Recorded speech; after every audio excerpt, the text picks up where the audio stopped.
شادی کا ہنگامہ ختم ہو چکا تھا، سب مہمان واپس جا چکے تھے، شاہ اور خان حویلی کے لوگ بھی اپنی روٹین پر واپس آ چکے تھے، جبکہ عوریہ کے لیے وقت ابھی بھی تک وہیں ٹھہرا ہوا تھا جہاں آئز خان اسے چھوڑ کر گیا تھا۔ وہ ہمیشہ ایسے ہی اسے چھوڑ جاتا تھا اور عوریہ کو لگتا تھا وہ صرف اسے چھوڑ کر ہی نہیں جاتا، وہ جا کر اسے بھول بھی جاتا ہے، اس حد تک بھول جاتا ہے کہ حال احوال پوچھنا تو دور کی بات بتانا بھی گوارا نہیں کرتا۔ وہ بیڈ کے کنارے سے ٹیک لگائے زمین پر بیٹھی دونوں بازوؤں کو اوڑھنے کے گرد لپیٹے چہرہ چھپائے ہوئے تھی، کمرے میں پھیلتی سورج کی روشنی کو محسوس کرتے عوریہ شاہ نے اپنے سرخ متورم آنکھوں کو بمشکل وا کیا تھا۔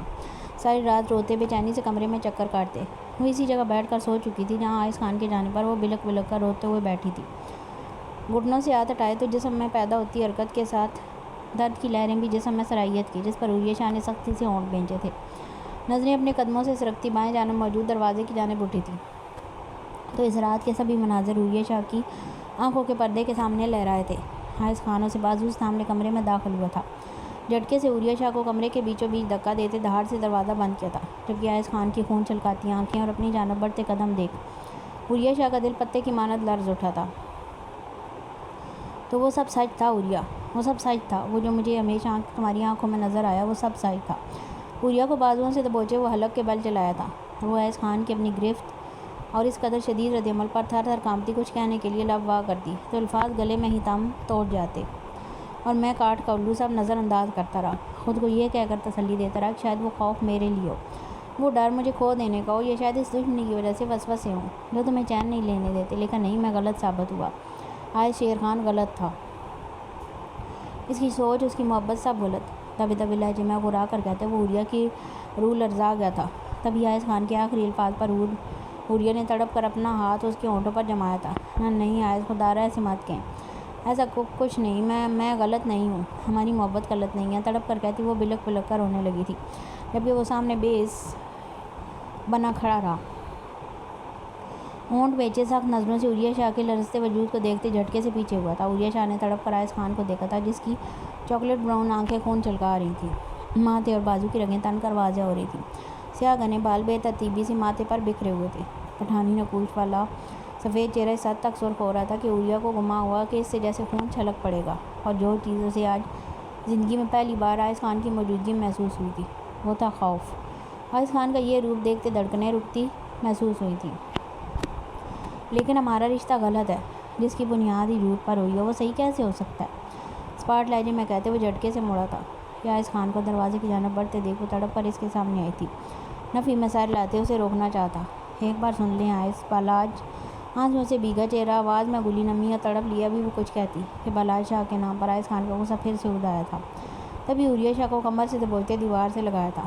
نام بھی مت لینا اس گھٹیا شخص کا عوریہ شاہ، ورنہ تمہاری زبان گدی سے کھینچ لوں گا، اور جس دشمنی کو جمعہ 8 دن نہیں ہوئے ختم ہوئے وہ قیامت تک کے لیے پھر سے شروع ہو جائے گی۔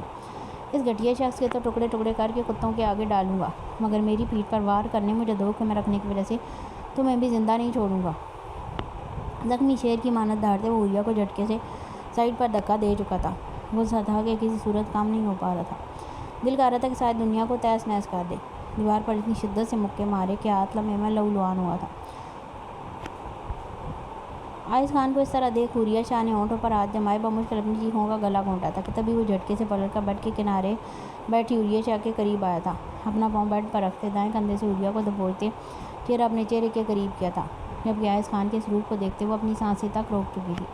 میں بہت نامکمل سا انسان تھا عوریہ شاہ، زندگی کے بہت کم عرصے تک ماں اور باپ کی محبت دیکھنا نصیب ہوئی تھی، اور تب تو شاید اس محبت کی نہ سمجھ تھی نہ قدر، اور جب تک سمجھ آنا شروع ہوئی پھر باپ چھن گیا اور ماں رشتوں سے لڑتے لڑتے مجھ سے لاپرواہ ہوگی۔ مکمل محبتیں مجھے کبھی نہیں ملی، بہت ترسا ہوں میں، تم دور تھی لیکن میرے نام سے منسوب تھی، یہی چیز کافی تھی میرے لیے کہ کوئی ہے، ایک وجود جو میرا ہے، صرف اور صرف میرا، جس کی محبت صرف میرے لیے ہوگی، جس کی ہر احساس پر صرف آئز خان کا حق ہوگا۔ اسی لیے تمہاری نفرت اور غصے کو بھی اپنا حق سمجھ کر وصولا تھا تمہارے لیے، پھر بھی میں اپنے اصولوں کے خلاف گیا۔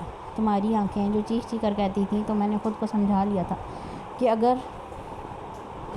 کہتے کہتے وہ خاموش ہوا تھا، جبکہ عوریہ کو اپنا دل بند ہوتا محسوس ہوا تھا۔ ایک نظر عوریہ کے چہرے پر ڈالتے مٹھیاں بھیجتے پیچھے ہوا تھا۔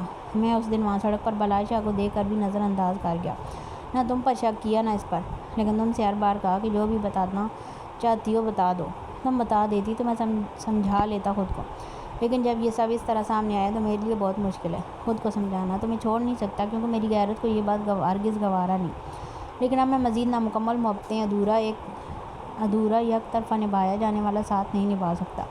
ایک لفظ چبا کر کہتے عریہ شاہ کے سفید پڑتے چہرے کو دیکھا تھا۔ میرا دامن پاک ہے، میں نے کوئی گناہ نہیں کیا، نہ ہی آپ کو دھوکہ دیا، وہ میرے ماضی کا ایک حصہ ہے لیکن میرا ماضی نہیں، نہ مجھ میں کوئی کھوٹ ہے نہ میری محبت میں، لیکن پھر بھی آپ فیصلہ کرنے کا پورا اختیار رکھتے ہیں، آپ وہی کریں جو آپ کو مناسب لگے۔ اسپاٹ لہجے میں کہتی وہ اپنی جگہ سے اٹھی تھی۔ میں نے اب بھی تمہارے کردار پر سوال نہیں اٹھایا، اس کردار کا اور پاک دامنی کا میں خود گواہ ہوں، لیکن تم وہ سمجھو گی نہیں عریہ شاہ جو میں کہنا چاہتا ہوں۔ کچھ گھنٹوں پہلے یہ دل تمہارے لیے بے قرار تھا، تمہیں دیکھ کر شور کر رہا تھا، مگر اب دیکھو یہاں اس سینے میں سکوت چھا گیا۔ مجھے جو کچھ دیر پہلے تمہاری چاہ تھی اب نہیں ہے۔ عریہ شاہ کا ہاتھ اپنے سینے پر رکھتے ہونٹوں پر زخمی مسکراہٹ سجائے کہا۔ تو عریہ شاہ نے اسپاٹ نظروں سے آئز خان کے سینے پر دھرے اپنے ہاتھ کو دیکھا تھا۔ پھر وہ ہاتھ ہٹاتا قدم پیچھے کی جانب لیتا جھٹکے سے پلٹ کر وہاں سے نکلتا چلا گیا تھا۔ اپنے ہاتھ پر لگے آئز خان کے خون کو دیکھتی چند قدم آگے بڑھی تھی، زمین پر گرے اپنے دوپٹے کو دیکھتی وہ وہیں بیڈ کے کنارے سے ٹیک لگا کر بیٹھتی چلی گئی۔ اسپاٹ چہرہ آنسوؤں سے متواتر بھیگتا جا رہا تھا۔ کمرے کی خاموش فضا میں دبی دبی سسکیوں کی آواز گونجنے لگی تھی۔ دروازے پر ہوتی دستک پر عریہ شاہ ہوش میں آئی تھی۔ دستک تیز سے تیز تر ہوتی جا رہی تھی، جس پر وہ تیزی سے دروازے کی جانب بڑھی تھی۔ چھوٹی بیگم، وہ سردارنی بی بی کی طبیعت بہت زیادہ خراب ہے، آپ جلدی چلیے۔ دروازہ کھلتے ہی ملازمہ نے ایک ہی سانس میں بتایا تو عقیدت کی طبیعت کا سنتے عریہ جلدی سے کمرے سے نکلتی عقیدت کے کمرے کی جانب بڑھی تھی۔ وہ سب اس وقت عقیدت کے کمرے میں موجود تھی۔ جو خبر انہیں ڈاکٹر نے بتائی تھی اس کے بعد کسی کے بھی پاؤں خوشی کے مارے زمین پر نہیں ٹک رہے تھے۔ کشف بیگم تو نہ جانے کتنی بار عقیدت کا صدقہ دے چکی تھی۔ حوریہ اور سلویٰ بھی تھوڑی سی دیر میں نہ جانے کتنی بار عقیدت کی نظر اتار چکی تھی۔ مجھے یقین نہیں آ رہا میں خالہ بننے والی ہوں، عقیدت کو زور سے گلے لگاتے عریہ شاہ نے خوشی سے چہکتے ہوئے کہا تو عقیدت کے ہونٹوں پر مسکراہٹ نہیں کی۔ بیڈ کے درمیان میں عقیدت کراؤن سے ٹیک لگا کر بیٹھی ہوئی تھی، جبکہ اس کے دائیں بائیں سلویٰ اور حوریہ، اور سامنے صوفے پر کشف بیگم بیٹھی ہوئی تھی۔ صرف خالہ نہیں، چچی بھی۔ مجھے تو یہ سمجھ نہیں آ رہا بیبی مجھے خالہ کہے گا یا چچی؟ سلویٰ شاہ نے پرسوچ لہجے میں استفسار کیا تو کشف بیگم نے مسکرا کر اپنی بہوؤں کو دیکھا تھا، جس کے اس گھر میں آ جانے سے انہوں نے ارمغان خان کے چہرے پر جو خوشی اور اطمینان دیکھا تھا شاید وہ زندگی بھر نہیں دیکھ سکتی ہیں۔ جب وہ یہ بات سوچتی کہ اگر مقدس بیگم کی بات میں آ کر وہ اپنے بیٹے کو اس رشتے سے انکار کرنے پر منا لیتی تو کیا اس کے بعد کبھی وہ اس قدر خوش ہو پاتا یا کبھی اپنی ماں کو معاف کر پاتا؟ اور جب وہ جواب نہ کی صورت میں ملتا تو وہ تڑپ جاتی۔ جب سے سلویٰ اس کی زندگی میں آئی تھی نہ جانے وہ کتنی بار کشف بیگم سے کہہ چکا تھا کہ اگر وہ نہ مانتی تو آج سلویٰ اس کی زندگی میں نہ ہوتی۔ کتنی بار وہ شکریہ کہہ چکا تھا۔ اپنے شوہروں سے پوچھ لو، اگر وہ چچا بنیں گے تو تم لوگوں کو بھی چچی ہی بننا پڑے گا۔ کشف بیگم کے کہنے پر عقیدت نے بھی سر اس بات میں ہلایا تھا۔ عقیدت زرگام نے بتایا کہ وہ کب تک آئے گا؟ نہیں مامانی، اس سلسلے میں میری کوئی بات نہیں ہوئی۔ رات میں زرگام کا میسج آیا تھا کہ وہ کام ختم کر کے جلد آ جائے گا، لیکن کتنی جلدی آئے گا یہ نہیں بتایا۔ کشف بیگم کے پوچھنے پر بتایا تو انہوں نے سمجھنے کے انداز میں سر ہلایا تھا۔ زرگام زمینوں کے کسی کام کے سلسلے سے گاؤں سے باہر گیا ہوا تھا۔ صرف وہی نہیں، شاہ حویلی اور خان حویلی کے سارے مادی کام کے سلسلے میں گاؤں سے باہر تھے، سوائے ارمغان خان اور بلال شاہ کے۔ لالا کو بتایا آپ نے؟ حوریہ کے پوچھنے پر عقیدت کے گالوں پر سرخی پھوٹی تھی۔ ہونٹ کا کنارہ دانتوں تلے دباتے سر نفی میں ہلایا تھا، جبکہ صوفے پر بیٹھی کشف بیگم بھی حوریہ کی بات سن چکی تھی۔ ہم چلتے ہیں بیٹا، تم آرام کرو اور زرگام کو بھی فون کر کے یہ بات بتا دو۔ میں ذرا چھوٹے خان کو فون کر کے بتاؤں کہ اب سے وہ چھوٹا خان نہیں رہا، کیونکہ ایک ننھا سا چھوٹا خان آنے والا ہے اور دادی کو بتانا ہے وہ صبح سے ڈیرے پر ہیں۔ اگر یہ خبر کسی اور سے پتہ چلی تو خفا ہوں گے۔ کوئی اور بتائے اس سے پہلے میں خود ہی بتا دوں کہ دادی اب دادا سے پردادا بننے والے ہیں۔ بتا دیں مامانی، لیکن ارمغان زرگام کے لیے اس کا چھوٹا خان ہے اور ہمیشہ رہے گا، اس کی جگہ زرگام خان کا خان بھی نہیں لے سکے گا۔ کشف بیگم کی بات پر نرم لہجے میں جواب دیا تو وہ عقیدت کی بات سنتے خوشی سے اس کا ماتھا چومتے سر اس بات میں ہلاتی فون کرنے گھر سے کمرے سے باہر چلی گئی۔ عقیدت زرگام سے بات کر لی، اس لیے سلویٰ اور حوریہ بھی اسے آرام کا کہتی کمرے سے باہر چلی گئی تھی۔ موبائل ہاتھ میں تھامے ابھی وہ زرگام خان کو فون ملاتی، اس سے پہلے ہی کمرے کا دروازہ کھلا تھا، جس پر عقیدت نے کمرے میں داخل ہونے والے کو دیکھا تھا۔ میں نے خبر سنی، کیا سچ تھی؟ مقدس بیگم کے نرم لہجے پر عقیدت نے بغور انہیں دیکھا تھا۔ سرخ متورم آنکھیں ہاتھوں کو آپس میں مسلتی، وہ عقیدت کو کافی بے چین لگی تھی۔ آپ کو خوشی ہو نہ ہو، لیکن یہ بات سچ ہے، جس بیٹے کو آپ ختم کرنا چاہتی ہیں نا، وہ ختم ہوگا نہ اس کی ہونے والی اولاد۔ مقدس بیگم کا تو پتہ نہیں، لیکن عقیدت اس چھپن چھپائی کے کھیل سے تھک چکی تھی، اس لیے دو ٹوک لہجے میں جواب دیتی وہ مقدس بیگم کو لمحے کے لیے ساکت کر چکی تھی۔ اپنی بات پر مقدس بیگم کا رنگ بدلتا چہرہ دیکھ عقیدت نے سر جھٹکا تھا۔ مبارک ہو، اللہ لمبی عمر دے تمہاری اولاد کو بھی اور سہاگ کو بھی۔ مقدس بیگم کی بات پر عقیدت کو جھٹکا ہی لگا تھا، کیونکہ ان کا لہجہ طنزیہ نہیں تھا، نرم تھا، محبت پر۔ عقیدت نے نظریں اٹھائے بغور مقدس بیگم کے چہرے کو دیکھا تھا، اور وہ پچھتاوا، دکھ، تکلیف دیکھ عقیدت کو دوسرا بڑا جھٹکا لگا تھا۔ اگر وہ ڈرامہ کر رہی تھی تو عقیدت نے دل ہی دل میں ان کی اداکاری کو سراہا تھا، اور اگر وہ سچ تھا تو عقیدت سوچنے پر مجبور تھی کہ ایسا بھی کیا ہوا کہ مقدس بیگم کی کایا ہی پلٹ گئی۔ جس بیٹے کو خود مارنا چاہتی تھی، اس کے لیے اور اس کی ہونے والی اولاد کے لیے وہ دعائیں دے رہی تھی۔ عقیدت کی بات پر بھی انہوں نے کوئی رد عمل ظاہر نہیں کیا۔ ابھی عقیدت انہیں کوئی جواب دیتی، اس سے پہلے وہ تیزی سے کمرے سے نکلتی چلی گئی تھی۔ ارغام خان نے جلد آنے کا کہا تھا، اس لیے وہ اسے فون پر بتانے کا ارادہ ترک کرتی گہرے سانس لیتی سر کراؤن سے ٹکائے آنکھیں مون چکی تھی۔ عقیدت کے ماں بننے کی خبر شاہ حویلی پہنچی تو امسال اور پرورش عقیدت کے لیے گفٹس لینے کے گھر سے شہر چلی گئیں۔ انہوں نے صبغہ کو بھی ساتھ چلنے کا کہا، لیکن اس نے یہ کہہ کر منع کر دیا کہ وہ دونوں اس کی طرف سے بھی عقیدت کے لیے گفٹ لے آئے، کیونکہ شادی کی وجہ سے آفس کے بہت سے کام پڑنے پر ہیں، جو کہ جلد از جلد نپٹانا بہت ضروری ہے۔ صبغہ کی وجہ سے انہوں نے بھی اپنا پلان کینسل کرنا چاہا، مگر صبغہ کے سمجھانے پر کہ وہ پھر کبھی ان کے ساتھ چلی جائے گی، اور ابھی تو گفٹ لانا بھی ضروری ہے کیونکہ کل وہ سب خان حویلی جانے والے تھے، تو مجبوراً وہ دونوں سمرین بیگم کے ہمراہ شہر روانہ ہوگی۔ اپنے لیے چائے بنا کر صبغہ نے فریج سے چاکلیٹ کیک نکالا تھا۔ ٹرے میں چائے کے ساتھ کیک رکھتے قدم اپنے روم کی جانب بڑھائے تھے۔ وہ آفس کا کام کر رہی تھی کہ کام کے دوران اسے چائے اور کیک کی کریونگ ہوئی تھی۔ ملازمہ سے کہنے کے بجائے وہ خود ہی چائے بنانے کے گھر سے کچن کی جانب آئی تھی۔ کچن میں آنے سے پہلے وہ حلیمہ بیگم پاس چائے پوچھنے کا گئی، مگر وہ ظہر کی نماز پڑھ کر کچھ دیر آرام کرنے کی نیت سے لیٹ چکی تھی۔ صبغہ کے چائے پوچھنے پر انہوں نے مسکرا کر اسے بعد میں پینے کو کہہ کر انکار کر دیا تھا، جس پر وہ سارا اسباد میں لاتی کچن میں آ گئی تھی۔ کچن سے باہر نکلتے اس نے ٹرے میں موجود کیک اور چائے کو دیکھا تھا۔ آنکھیں چھوٹی کی اس نے ٹرے کو اور لوازمات سے بھرنے کا سوچتے قدم لیے تھے۔ کباب اور نگٹس گرم کر کے ٹرے میں رکھے، آنکھوں میں چمک لیے ٹرے کو دیکھا تھا۔ Happy alone time. کمرے میں داخل ہوتے اسٹڈی ٹیبل پر ٹرے کو رکھتے پرجوش لہجے میں کہا تھا، ہاتھوں سے تالی بجاتے ایڑیوں کے بل وہ پلٹی تھی۔ آگے بڑھ کر کرٹنز گرائے تھے، کمرے کی لائٹس آف کرتے وائٹ اور پرپل کلر کے فیری لائٹس آن کی تھی۔ سرخ رنگ کی موم بتی ٹیبل پر لیپ ٹاپ کے قریب رکھتے جلائی تھی، جس کے جلنے پر بھینی بھینی سی خوشبو ہوا میں بکھری تھی۔ آنکھیں موندے گہرے سانس بھرتے صبغہ نے اس خوشبو کو محسوس کیا تھا، پھر چیئر پر بیٹھتے ٹیبل کے قریب چیئر کو کھسکایا تھا، چائے کے کپ کو ہونٹوں سے لگاتے اپنے سامنے پڑی فائل پر تائیدی نگاہ ڈالی تھی، پھر اسے بند کرتے لیپ ٹاپ آن کیا تھا، چھوٹے سے سلور سپون سے کیک کا ٹکڑا اٹھاتے منہ میں ڈالا تھا، پھر اسی چمچ کو انگلیوں میں دباتے ٹائپنگ کرنا شروع کی تھی۔ تمہیں دل لگی بھول جانی پڑے گی، محبت کی راہوں میں آ کر تو دیکھو، تڑپنے پہ میرے نہ پھر تم ہنسو گے، کبھی دل کسی سے لگا کر تو دیکھو۔ وہ کمرے میں داخل ہوا تو لمحے کے لیے ٹھٹکا تھا۔ کمرے میں گونجتی نصرت فتح علی خان کی آواز، کمرے کا فضول خیز منظر اور سانسوں کو مہکا دینے والی بھینی بھینی خوشبو۔ نظریں اطراف کا جائزہ لیتی بائیں جانب اسٹڈی ٹیبل کی جانب اٹھی تھی۔ وہ سامنے ہی بیٹھی تھی، دونوں پاؤں کرسی کے اوپر سمیٹے، شہد رنگ بالوں کا میسی سا جوڑا بنائے، لیمن کرتے کے ساتھ وائٹ کیپری پہنے۔ وہ کیک کھاتے بہت نماک کے ساتھ اپنے کام میں اس قدر مصروف تھی کہ بلال شاہ کی موجودگی کا بھی احساس نہیں ہو پایا تھا۔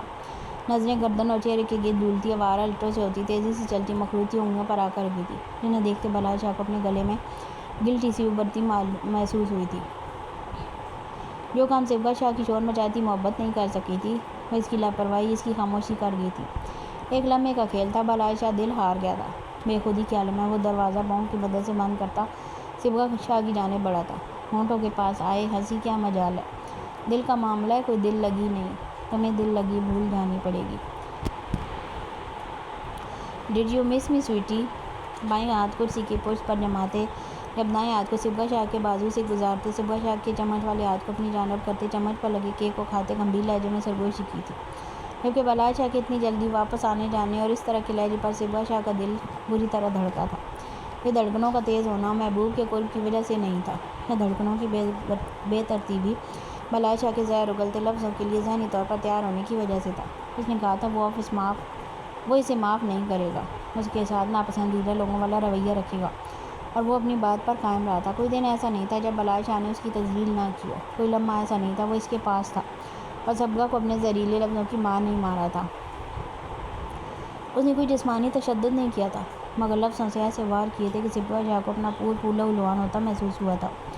صبغا نے اس دن کے بعد سے کوئی صفائی نہ دی تھی۔ وہ چپ چاپ بس اس شخص کے سارے رنگ دیکھ رہی تھی جسے اس نے سب سے زیادہ چاہا تھا، اور وہ جو بلائے شاہ کی حویلی سے جانے پر کچھ دیر سکون کے گزارنا چاہتی تھی، کسی ذہنی اذیت کے اب اس کے بغیر کسی ذہنی اذیت کے اب اس کے لوٹ آنے پر لب بھیج گئی تھی۔ ابھی وہ اپنی سوچوں میں غرق تھی کہ بلائے شاہ نے بازو اس تھام کر جھٹکے سے صبغا شاہ کو زمین پر کھڑا کیا تھا۔ میں کچھ پوچھ رہا ہوں؟ نظریں صبغا شاہ کے اسپاٹ چہرے پر گاڑے سخت لہجے میں استفسار کیا تھا، اور میں جواب دینا ضروری نہیں سمجھتی۔ نظریں جھکائے اسپاٹ لہجے میں جواب دیا تھا۔ اپنی سوچوں میں گم وہ اس بات پر بھی غور نہیں کر پائی کہ بلائے شاہ نے اسے کیا کہہ کر مخاطب کیا تھا، اور نہ ہی اب وہ بلائے شاہ کی آنکھوں کی چمک کو دیکھ پائی تھی جو پہلے سے یکسر مختلف تھی، اور وہ جو ہمیشہ کا انا پرست کبھی انکار نہ سننے والا صبغا شاہ کے جواب پر بری طرح تلملایا تھا۔ تبھی کندھوں پر رکھے ہاتھ میں شدت آئی تھی جسے محسوس کرتے صبغا شاہ نے سختی سے ہونٹ بھیجے تھے۔ میں اس وقت بہت مصروف ہوں، جو چاہتے ہو جلدی بتاؤ، بلائے شاہ کے ہاتھ جھٹکتے سر لہجے میں کہا تھا، جبکہ صبغا شاہ کے رد عمل پر بلائے شاہ نے سختی سے مٹھیاں بھیجی تھیں، مگر پھر صبغا شاہ کے لفظوں پر غور کرتے ہونٹوں پر معنی خیز مسکراہٹ رنگی تھی۔ چاہتا تو میں بہت کچھ ہوں، مگر فی الحال اس وقت مجھے تمہاری طلب ہے، اور میری طلب کے تقاضوں سے تم بخوبی واقف تو ہوگی نا؟ چہرے کے گرد جھولتی لیٹ کو انگلی پہ لپیٹتے سرگوشی نما لہجے میں کہا تھا، جبکہ بلائے شاہ کے الفاظوں پر صبغا کو اپنے رگ و پے میں غصے کی لہر دوڑتی محسوس ہوئی تھی جس پر اس نے بمشکل قابو پایا تھا۔ میں تمہارے کسی بھی طرح کے گھٹیا تقاضوں کو نہیں سمجھتی۔ جن لوگوں کو تم اپنی پسندیدہ فہرست میں رکھتے ہو، یہ تقاضے بھی ان سے جا کر پورے کرواؤ۔ ایک ایک لفظ چبا کر کہتی، کرسی کو پیچھے کی جانب دھکیلتے وہ وہاں سے نکلتی کہ بلائے شاہ نے غصے سے صبغا شاہ کو بازوؤں سے کھینچتے کرسی پر پٹ کھاتا۔ بکواس سننے کے موڈ میں نہیں ہوں میں، اور اتنی تم کاکی نہیں کہ ایک شوہر کے تقاضوں کو نہ سمجھ سکو، اور ویسے بھی جتنی بار تم اپنی محبت کا ڈور میرے آگے پیٹ چکی ہو، تمہیں تو چاہیے میری ایسی آفر پر میرے آگے بچ دبے دبے لہجے میں غرا کر کہتے۔ آخر میں لہجہ میں نکھیز ہوا تھا۔ اس سے پہلے وہ اپنی بات مکمل کرتا کہ صبغا شاہ کا ہاتھ اٹھاتا اور بلائے شاہ نے سختی سے جبڑے بھینچے تھے، زخم پہ زخم کھا کر جی اپنے لہو کے گھونٹ پی کر آہ نہ کر لبوں کو سی، عشق ہے دل لگی نہیں، دل لگا کر پتہ چلے گا تمہیں، عاشقی دل لگی نہیں ہوتی۔ تم نہایت ہی گھٹیا شخص ہو بلائے شاہ۔ بلائے شاہ کا گرمان تھا، پیانس کو ستار چہرہ لیے وہ دبی دبی آواز میں چلائی تھی۔ اپنے لفظوں کی سنگینی کا اندازہ ہوتے وہ بھی شرمندگی سے خاموشی اختیار کر گیا تھا۔ تم محبت کا نفرت کے بھی قابل نہیں ہو، تم جیسے شخص کو محبتوں کا مان رکھنا ہی نہیں آیا، نم لہجے میں کہتی وہ جھٹکے سے بلائے شاہ کا گرمان چھوڑتی چند قدم پیچھے ہوئی تھی۔ تمہیں دیکھ کر لگتا ہے کہ بس تمہیں چاہا جائے، اور تمہیں جان جانے کے بعد جی چاہتا ہے اس دل کو نوچ دوں جو تمہیں چاہنا چاہتا ہے۔ تم بلائے شاہ، تم وہ ہو جس نے اپنے ہاتھوں اپنی انا و غصے کے ہاتھوں اپنی محبت اجاڑ دی، اور تم وہ ہو بلائے شاہ جس نے اس سے بھی جیتے جی اپنے لفظوں سے مار دیا جس نے تم سے محبت کی۔ تمہیں نہ محبت کرنی آئی اور نہ کسی کی محبت اپنا کر مان رکھنا، تھکے ہارے لہجے میں کہتے صبغا شاہ نے اپنے بال مٹھیوں میں جکڑے تھے، جبکہ وہ صبغا شاہ کے الفاظوں پر پتھر ہوا تھا۔ ساکت آنکھوں سے صبغا شاہ کے سسکتے وجود کو دیکھا تھا۔ وہ انا پرست تھا، صبغا شاہ کے انکار پر اس کی انا بری طرح مجروح ہوئی تھی، مگر وہ سب اس نے انا میں نہیں کہا تھا، وہ بس آزما رہا تھا، وہ نہیں جانتا تھا کیوں، مگر وہ صبغا شاہ کی محبت اس کے صبر کی حد کو دیکھنا چاہتا تھا۔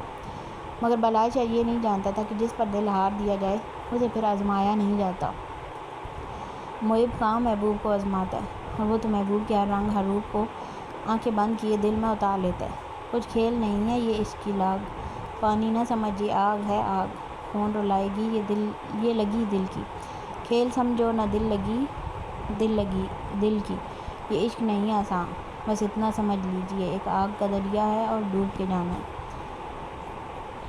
وہ اپنی جگہ ساکت کھڑا تھا کہ جب وہ بلائے شاہ کو سرخ آنسو بھری آنکھوں سے دیکھتی کمرے سے نکلتی چلی گئی تھی۔ بلائے شاہ گھٹنوں کے بل زمین پر گرا تھا۔ وہ جانتا تھا جو لفظوں کے تیر چلائے ہیں اب ان کا کوئی کفارہ نہیں، پیچھے جانے کا منانے کا کوئی فائدہ نہیں۔ وہ جا کر اظہار محبت بھی کرتا تو جواباً اب شاید اظہار نفرت ہی ملتا، شاید نہیں یقیناً۔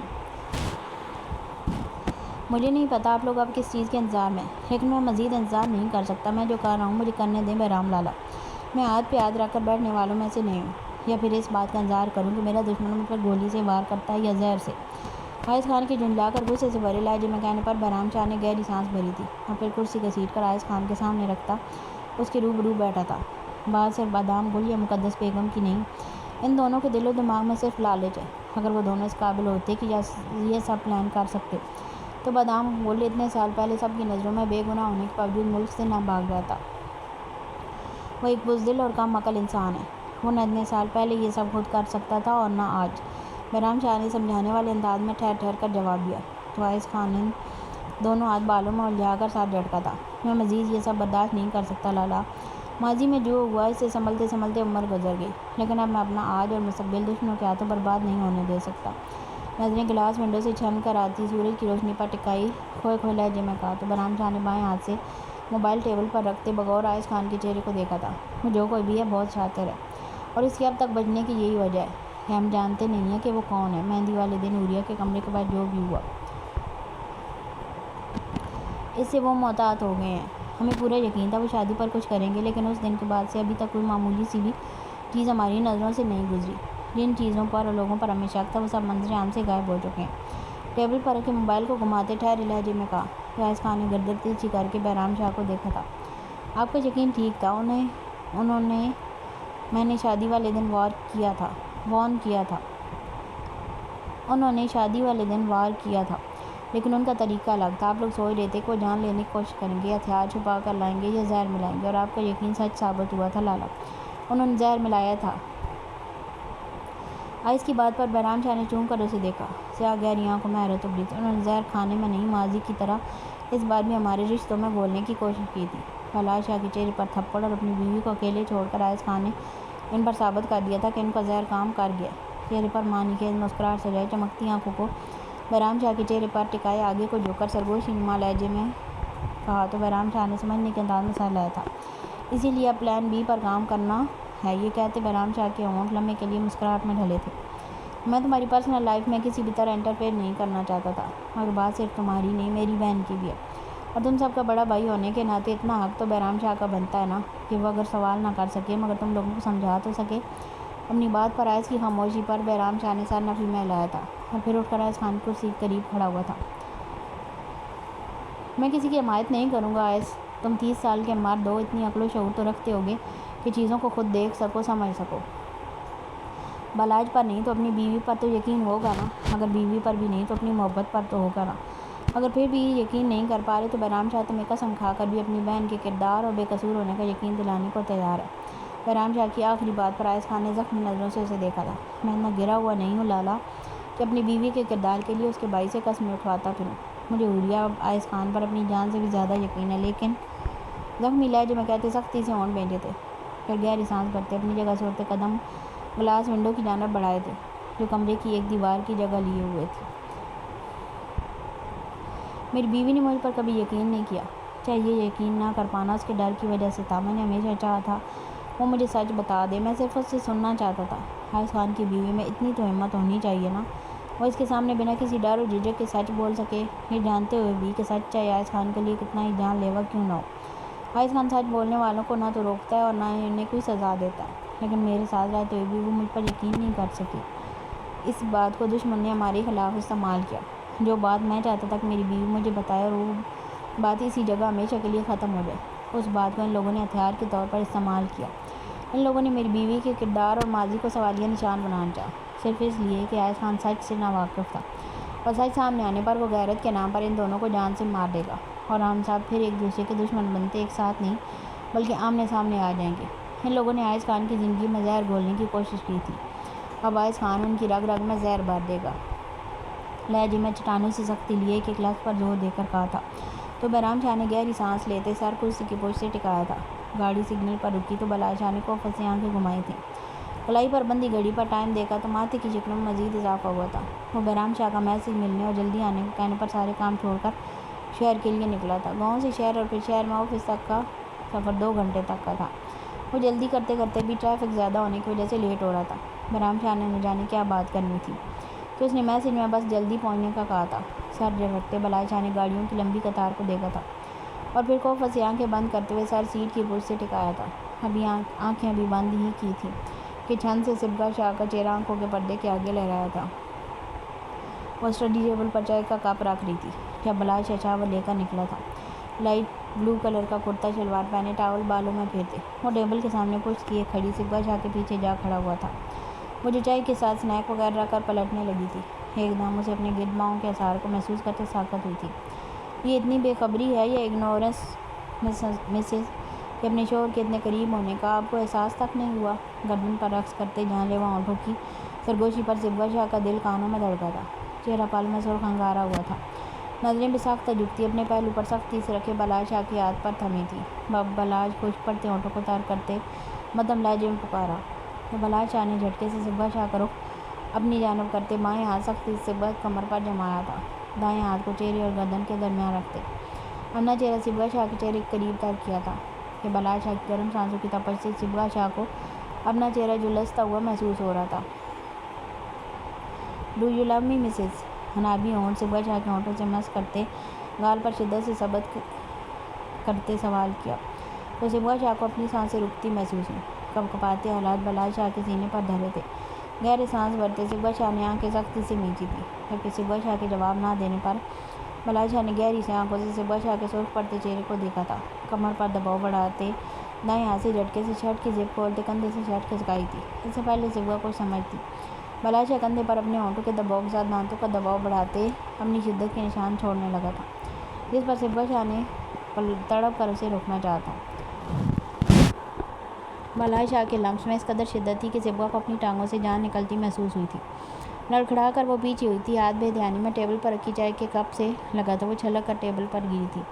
اس سے پہلے صبغہ شاہ کا ہاتھ جلتا بلال شاہ سرد سے ہاتھ اپنی سخت گرفت میں لیتا اپنی گردن کے گل حائل کر چکا تھا، اور پھر چہرہ صبغہ شاہ کی گردن سے اٹھاتے سرخ آنکھوں سے گھورتے صبغہ کے بال مٹھی میں دبوچتے چہرہ اوپر اٹھاتا۔ میں نے کچھ پوچھا ہے مسز؟ سلگتے لہجے میں ایک ایک لفظ چبا کر ادا کیا تو صبغہ شاہ نے ہونٹ کاٹتے کندھے سے شرٹ ٹھیک کرنی چاہی تو بلال شاہ نے سلگتی نظروں سے صبغہ شاہ کو دیکھتے جھٹکے سے صبغہ کے دونوں ہاتھ پیچھے پشت کی طرف باندھتے اسے خود میں بھیجا تھا۔ آنسر می ڈین۔ صبغہ شاہ کے نچلے ہونٹوں کو اپنے ہونٹوں کی سخت گرفت میں لیتے سرگوشی نما لہجے میں کہا تو صبغہ شاہ کو اپنی ریڑھ کی ہڈی میں سنسناہٹ ہوتی محسوس ہوئی تھی۔ آئی ڈو، بلال شاہ کی سانسوں میں سانسیں بھرتے مدھم لہجے میں جواب دیا۔ مکرم نے جواب پر بلال شاہ کے لمس میں شدت محسوس کرتے صبغہ شاہ کی آنکھیں نم ہوئی تھیں۔ پورا جواب چاہیے مسز؟ جان لیوا ہونٹوں کا لمس چہرے پر جا بجا محسوس ہونے لگا تو صبغہ شاہ نے سختی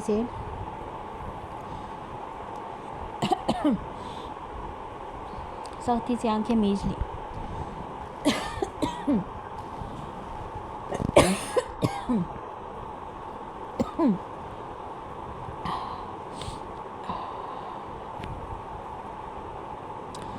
آئی لو یو بلاج، آئی ریئلی ڈو۔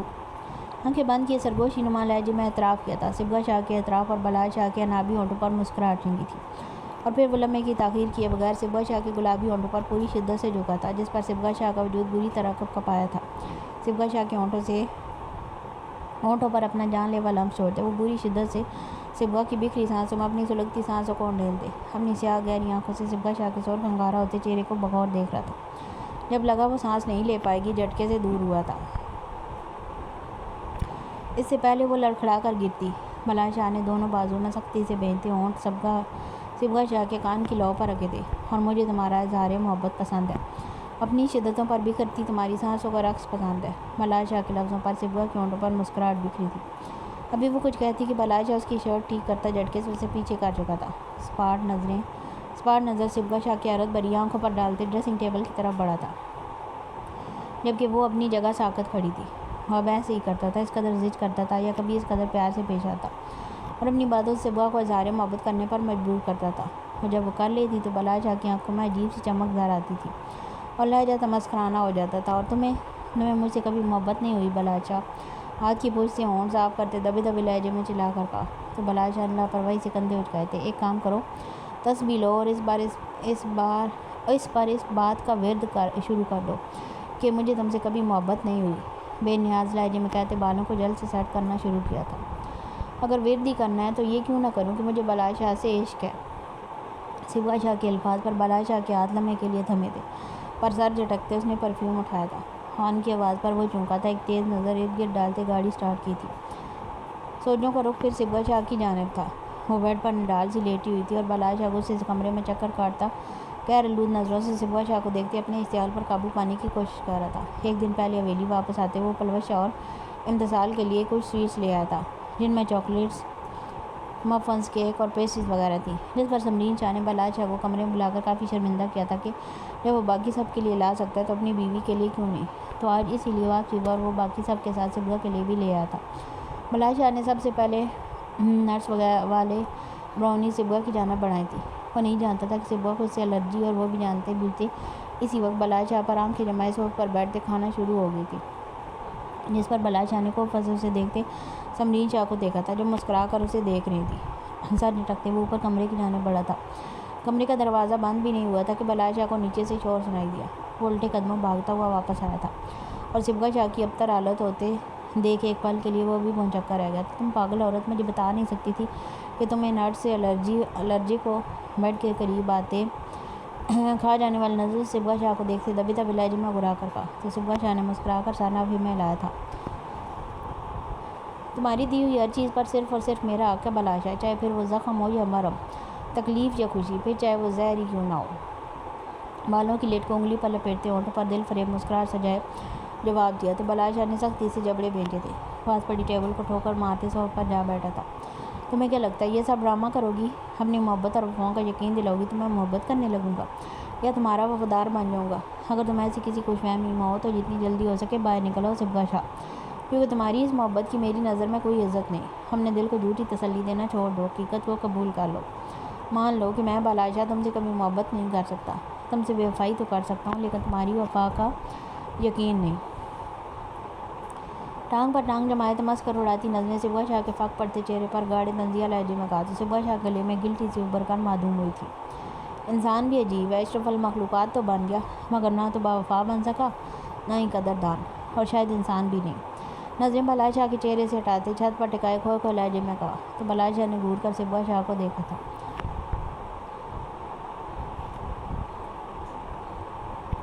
گاڑی جھٹکے سے بہرام شاہ کے آفس کے باہر رکی تھی۔ سوچوں کا تھکا دینے والا تسلسل ٹوٹا تھا۔ گاڑی سے نکلتے بلال شاہ نے کیز گارڈ کی طرف اچھالی تھی۔ I love you Bilal Shah, I really do. Glass door کو دھکیلتے وہ اندر داخل ہوا تھا۔ محبت کا میں نے کرنا بھی کیا ہے، یہ تو ہر کسی کو ہو جاتی ہے۔ میں صبح شاہ ہوں، اس لیے مجھے تمہاری محبت نہیں تمہارا عشق چاہیے بلال شاہ، اور مجھے یقین ہے تمہیں عشق ہوگا، صبح شاہ سے ہی ہوگا اور بہت جان لیوا ہوگا۔ بہرام شاہ کے آفس روم کے باہر کھڑے ہوتے بلال شاہ نے اطراف میں نظریں گھمائی تھیں۔ وہ یہاں کہیں بھی موجود نہیں تھی، لیکن وہ نہیں جانتی تھی کہ وہ پاس نہ ہو کر بھی بلال شاہ کے دل و دماغ پر بری طرح چھائی ہوئی تھی۔ دل تھا تو ہر دھڑکن کے ساتھ اسے ہی یاد کر رہا تھا، یا پھر وہ یاد کر کے ہی دھڑک رہا تھا۔ اپنی پشت پر نظروں کی تپش محسوس کرتے سلوہ شاہ کے ہاتھ بری طرح کپ کپائے تھے جن پر وہ مشکل قابو پاتے۔ سلوہ نے جلدی سے کپڑے سیٹ کرتے کبرڈ کا دروازہ بند کرتے قدم بیڈ کی جانب بڑھائے تھے، جبکہ نظروں کی تپش ابھی بھی خود پر محسوس ہو رہی تھی، مگر سلوہ شاہ نے پلٹ کر غلطی سے بھی صوفے پر براجمان ارمغان خان کو نہیں دیکھا تھا، جو آج خلاف معمول حویلی میں موجود تھا، اور حویلی آتے ہی وہ شام 6 بجے ہی رات کا کھانا کھا کر کمرے میں آ گیا تھا، اور اب گھڑی رات کے 9 بجا رہی تھی۔ وہ جب سے حویلی آیا تھا کمرے میں جانے کے بعد سے باہر نہیں آیا تھا، اور یہ سلوہ شاہ کے لیے حیران کن تھا۔ وہ تو شادی والے دن بھی اسے کمرے میں بٹھا کر باہر چلا گیا تو اور پھر نہ جانے رات کی کس پیر واپس آیا تھا، اور پھر یہ روز کا معمول بن جاتا۔ وہ ہمیشہ سلوہ کے سونے کے بعد ہی کمرے میں آتا تھا۔ اگر دن میں کسی وقت وہ حویلی واپس آتا تو کمرے میں کچھ دیر کے لیے ٹھہر جاتا، اور پھر اگر سلوہ کمرے میں موجود ہوتی تو وہ اسے کسی ایسے کام بھیج دیتا کہ جب تک وہ واپس آتی ارمغان خان کمرے سے کیا حویلی سے بھی جا چکا ہوتا۔ بظاہر تو اس دن کے بعد سے ارمغان خان نہ تو سخت لہجے میں سے مخاطب ہوا تھا نہ ہی کوئی دل دکھانے والی بات کی تھی، مگر جس طرح وہ اس کی ذات کو فراموش کر رہا تھا، سلوہ شاہ کے وجود کو ایسے نظر انداز کر رہا تھا جیسے ہی وہ اسے جانتا ہی نہیں۔ یہ سلوہ شاہ کے لیے جان لیوا تھا۔ اب ہر جان دینے والا شخص اس قدر انجان بن جائے تو انسان کی جان پر بن آتی ہے۔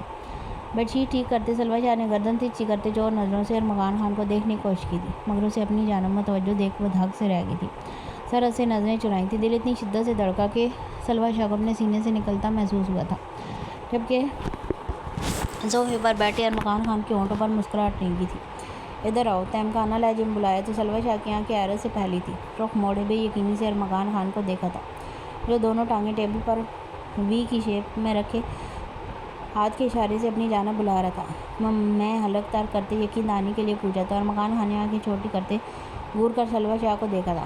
نہیں تو میں سخت لہجے میں جواب دیا تو سلوہ شاہ بڑھا کر جلدی سے اس کی جانب بڑھی تھی۔ صوفے کے قریب کھڑے ہوتے نظریں جھکائے وہ ارمغان خان کے اگلے حکم کی منتظر تھی۔ جب سلوہ شاہ کے جھکے چہرے کو بغور دیکھتے ارمغان خان کے ہونٹوں پر مسکراہٹ نہیں تھی۔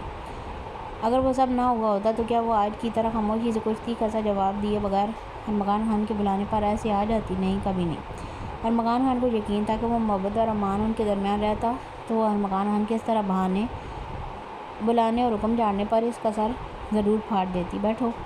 ارمغان خان کے اگلے حکم پر سلویٰ شاہ نے نظریں اٹھا کر اسے دیکھا تھا، اور پھر نظریں ارمغان خان سے ہوتی سامنے رکھے ٹیبل سے سرکتی دونوں جانب ارمغان خان کے سنگل صوفے کے ساتھ رکھے دوسرے صوفے پر گئی تھیں۔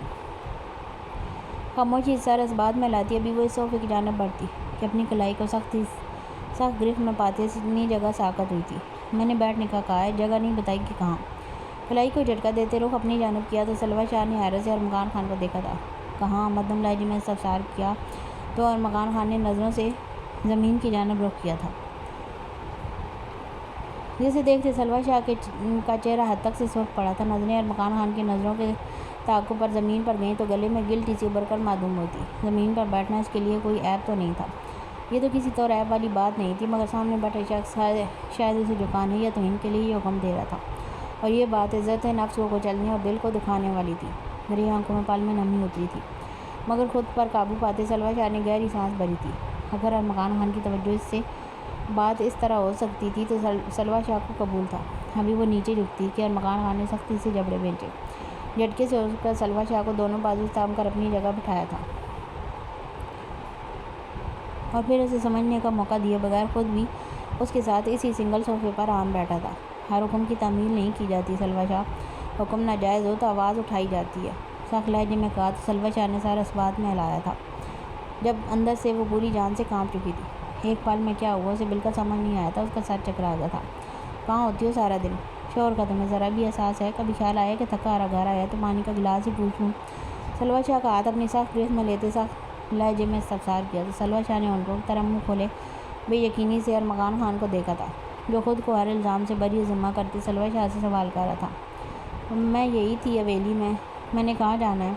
نظریں اپنے ہاتھ تھامے ارمغان خان کے ہاتھ کی ابری رگوں پر مرکوز کیے مدھم لہجے میں جواب دیا تو ارمغان خان نے سمجھنے کے انداز میں سارا اسبات میں لایا تھا۔ وہ مجھے نظر کیوں نہیں آتی؟ فوراً ہاتھ ڈالے خود کے قریب کرتے بھاری لہجے میں استفسار کیا تو اتنی قربت سے سلویٰ شاہ کی پلکیں حیا کے بوجھ سے جھکی تھیں، پھولی گالوں پر گلال بکھرا تھا۔ کیونکہ آپ مجھے اب دیکھنا ہی نہیں چاہتے، ورنہ میں تو یہی ہوں آپ کی نظروں کے سامنے۔ نظریں اٹھائے ارمغان خان کی ہیزل عینی آنکھوں میں دیکھتے شکوہ کناں لہجے میں جواب دیا تو ارمغان خان نے ہونٹ کا کنارہ دانتوں تلے دباتے بغیر سلویٰ شاہ کے چہرے کو دیکھا تھا، جو اس وقت کسی بھی میک اپ سے پاک تھا۔ سادہ سے کاٹن کے جوڑے میں بالوں کا میسی سا جوڑا بنائے سادگی میں بھی وہ ارمغان خان کے دل میں وحشت برپا کر چکی تھی، مگر دل میں کہیں ملال بھی ہوا تھا۔ وہ کچھ دن کی دلہن تھی اور اس قدر سادگی میں تھی، کلائیوں میں وہ سواگ کی چوڑیاں بھی نہیں تھیں جو ابھی تک عقیدت اور رویہ کی کلائیوں میں تھی، یا ہر نئی دلہن کے ہاتھوں میں ہوتی تھی۔ تم تیار نہیں ہوئی؟ سلویٰ شاہ کی بات کو یکسر نظر انداز کرتے استفسار کیا تو لاکھ ضبط کے باوجود بھی وہ اپنی نم ہوتی آنکھوں کو نہ روک سکی، گلے میں جیسے آنسوؤں کا گولا سا اٹکا تھا۔ کس کے لیے ہوں تیار میں؟ نم لہجے میں سوال کے بدلے سوال کیا تو ارمغان خان کا دل بری طرح دکھا، کمر پر دباؤ بڑھاتے دوسرا ہاتھ سلویٰ شاہ کے دائیں گال پر ٹکایا تھا۔ میرے لیے؟ تمہیں لگتا ہے اپنے ہوتے میں تمہیں تمہارے لیے کچھ بھی کرنے دوں گا؟ تم پر صرف میرا حق ہے، تمہارا ہار سنگار یا بناؤ سنگار وٹ ایور جو بھی کہتے ہیں وہ صرف اور صرف میرے لیے ہوگا۔ تو اب بتاؤ کیوں تیار نہیں ہوتی؟ نرم لہجے میں تنبیہ کرتے پھر سے وہی سوال دہرایا تو سلویٰ شاہ نے شکوہ کناں لہجے سے ارمغان خان کو دیکھا تھا۔ اب تو مجھے دیکھنا بھی گوارا نہیں کرتے خان، میں نے مذاق کیا تھا جو بعد میں میری غلطی بن گیا اور پھر گناہ، اور اب میری سزا شاید یہی ہے۔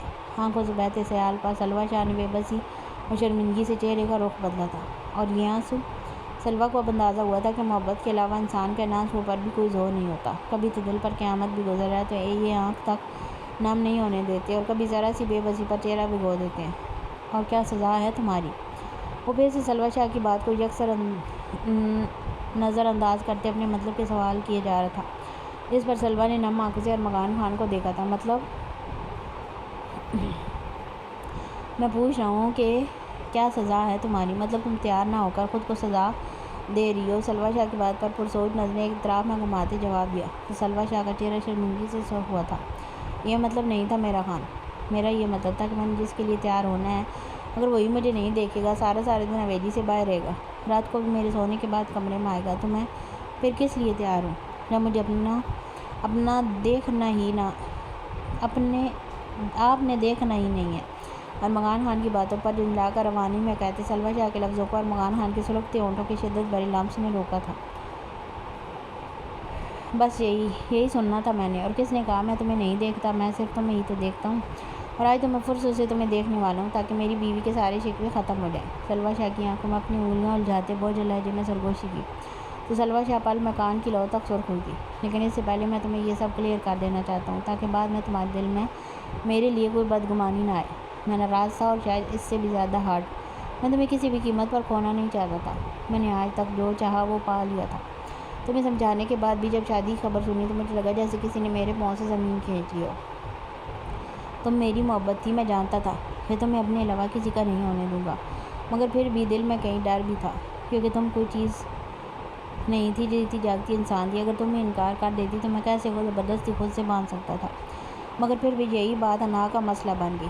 میں تمہیں تکلیف دینا چاہتا تھا تم بھی وہی محسوس کرو جو میں نے کیا، مگر پھر جس لمحے تم میرے نکاح میں آئی تو میری ساری انا ختم ہو گئی۔ میں خود سے جڑے ایک نازک وجود کو کیسے تکلیف دے سکتا تھا؟ تم میری روح میں شامل میرے وجود کا حصہ ہو۔ چاہتا تو شادی والے دن بھی تمہیں اپنا بنا سکتا تھا، لیکن میں دل میں کوئی بھی خلش رکھ کر رشتہ آگے نہیں بڑھانا چاہتا۔ میں تمہیں نظر انداز نہیں کر رہا تھا، بس خود کو وقت دے رہا تھا۔ میں جانتا تھا کہ نرم لہجے میں کہتے ارمان شاہ کے ذکر پر چہرے کے زاویے بگڑے تھے، مگر سر جھٹکتے بات چھڑکی۔ وہ تمہاری نظر میں کوئی اہمیت نہیں رکھتا تھا، وہ بس اپنے ہونے والا شور کا دل جلانے کے لیے حوالہ تھا۔ مگر پھر بھی اس شخص کے نام کی پھانس مجھے اپنے سینے میں محسوس ہوتی تھی۔ اسے ختم کرنے کے لیے یہ کرنا ضروری تھا، کیونکہ میں نہیں چاہتا تھا کہ مستقبل میں ہماری کسی بھی بات میں اس کا نام آئے یا میں تمہیں کبھی اس بات کا حوالہ دوں۔ نرم لہجے میں سمجھاتا وہ کہیں سے بھی اپنے بھائیوں کا بگڑا ہوا ضدی خان نہیں لگ رہا تھا۔ اس وقت وہ سلوہ شاہ کو ایک سمجھدار رشتے نبھانے والا مرد لگ رہا تھا، جو اپنی ذمہ داریاں نبھانا جانتا تھا، زندگی کے ہر پہلو پر نظر رکھتا تھا، جو اپنے گھر اپنی بیوی کی حفاظت کے لیے دور اندیشی کیے ہوئے تھا۔ آپ کو کیوں لگتا ہے کہ ہماری کسی بات میں اس کا ذکر ہوگا؟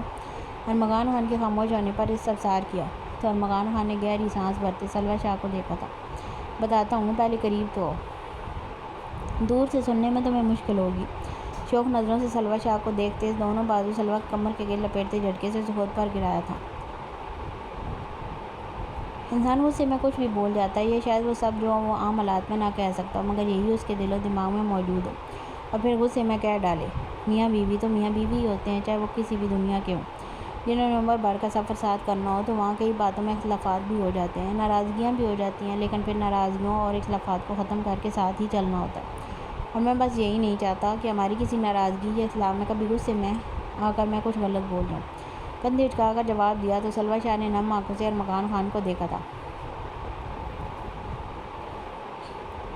اور پھر بنا کسی جھجک کے وہ اپنے دونوں بازو ارمغان خان کے کندھوں کے گرد حائل کرتی چہرہ ارمغان خان کی گردن میں چھپا چکی تھی۔ کائریلی مرچ چوخان نم لہجے میں سرگوشی میں کہا تو اس نئے طرز تخاطب پر ارمغان خان کے ہونٹوں پر مسکراہٹ نے احاطہ کیا تھا۔ But I love you Khan کی جان، سلوہ شاہ کو سختی سے خود میں بھیجتے شدت بھرے لہجے میں جواب دیا تو سلوہ شاہ نے سکون سے آنکھیں موندی تھیں۔ اتنے دنوں سے وہ خود کو جس بے سکونی کے آثار میں محسوس کر رہی تھی وہ بالکل ختم ہو گئی تھی۔ تمہیں پتہ ہے میں چچا بننے والا ہوں؟ سلوہ شاہ کے بال پشت پر بکھیرتے ان میں نرمی سے انگلیاں پھیرتے سوال کیا تو سلوہ شاہ نے سر اس بات میں لایا تھا تو میں سوچ رہا تھا کہ اگر بیٹا ہوا تو پھر تو ٹھیک ہے، اگر ہماری بیٹی تھوڑی لیٹ بھی ہو جائے تو میں لالا سے کہہ کر ان کا بیٹا پہلے ہی بک کر لوں گا، مگر اگر میری بھتیجی ہوئی تو مجھے نہیں لگتا کہ ہمیں زیادہ دیر کرنی چاہیے، تو ہمیں باتوں میں وقت ضائع کرنے کے بجائے ابھی چھوٹا خان لانے کی پلاننگ کرنی چاہیے۔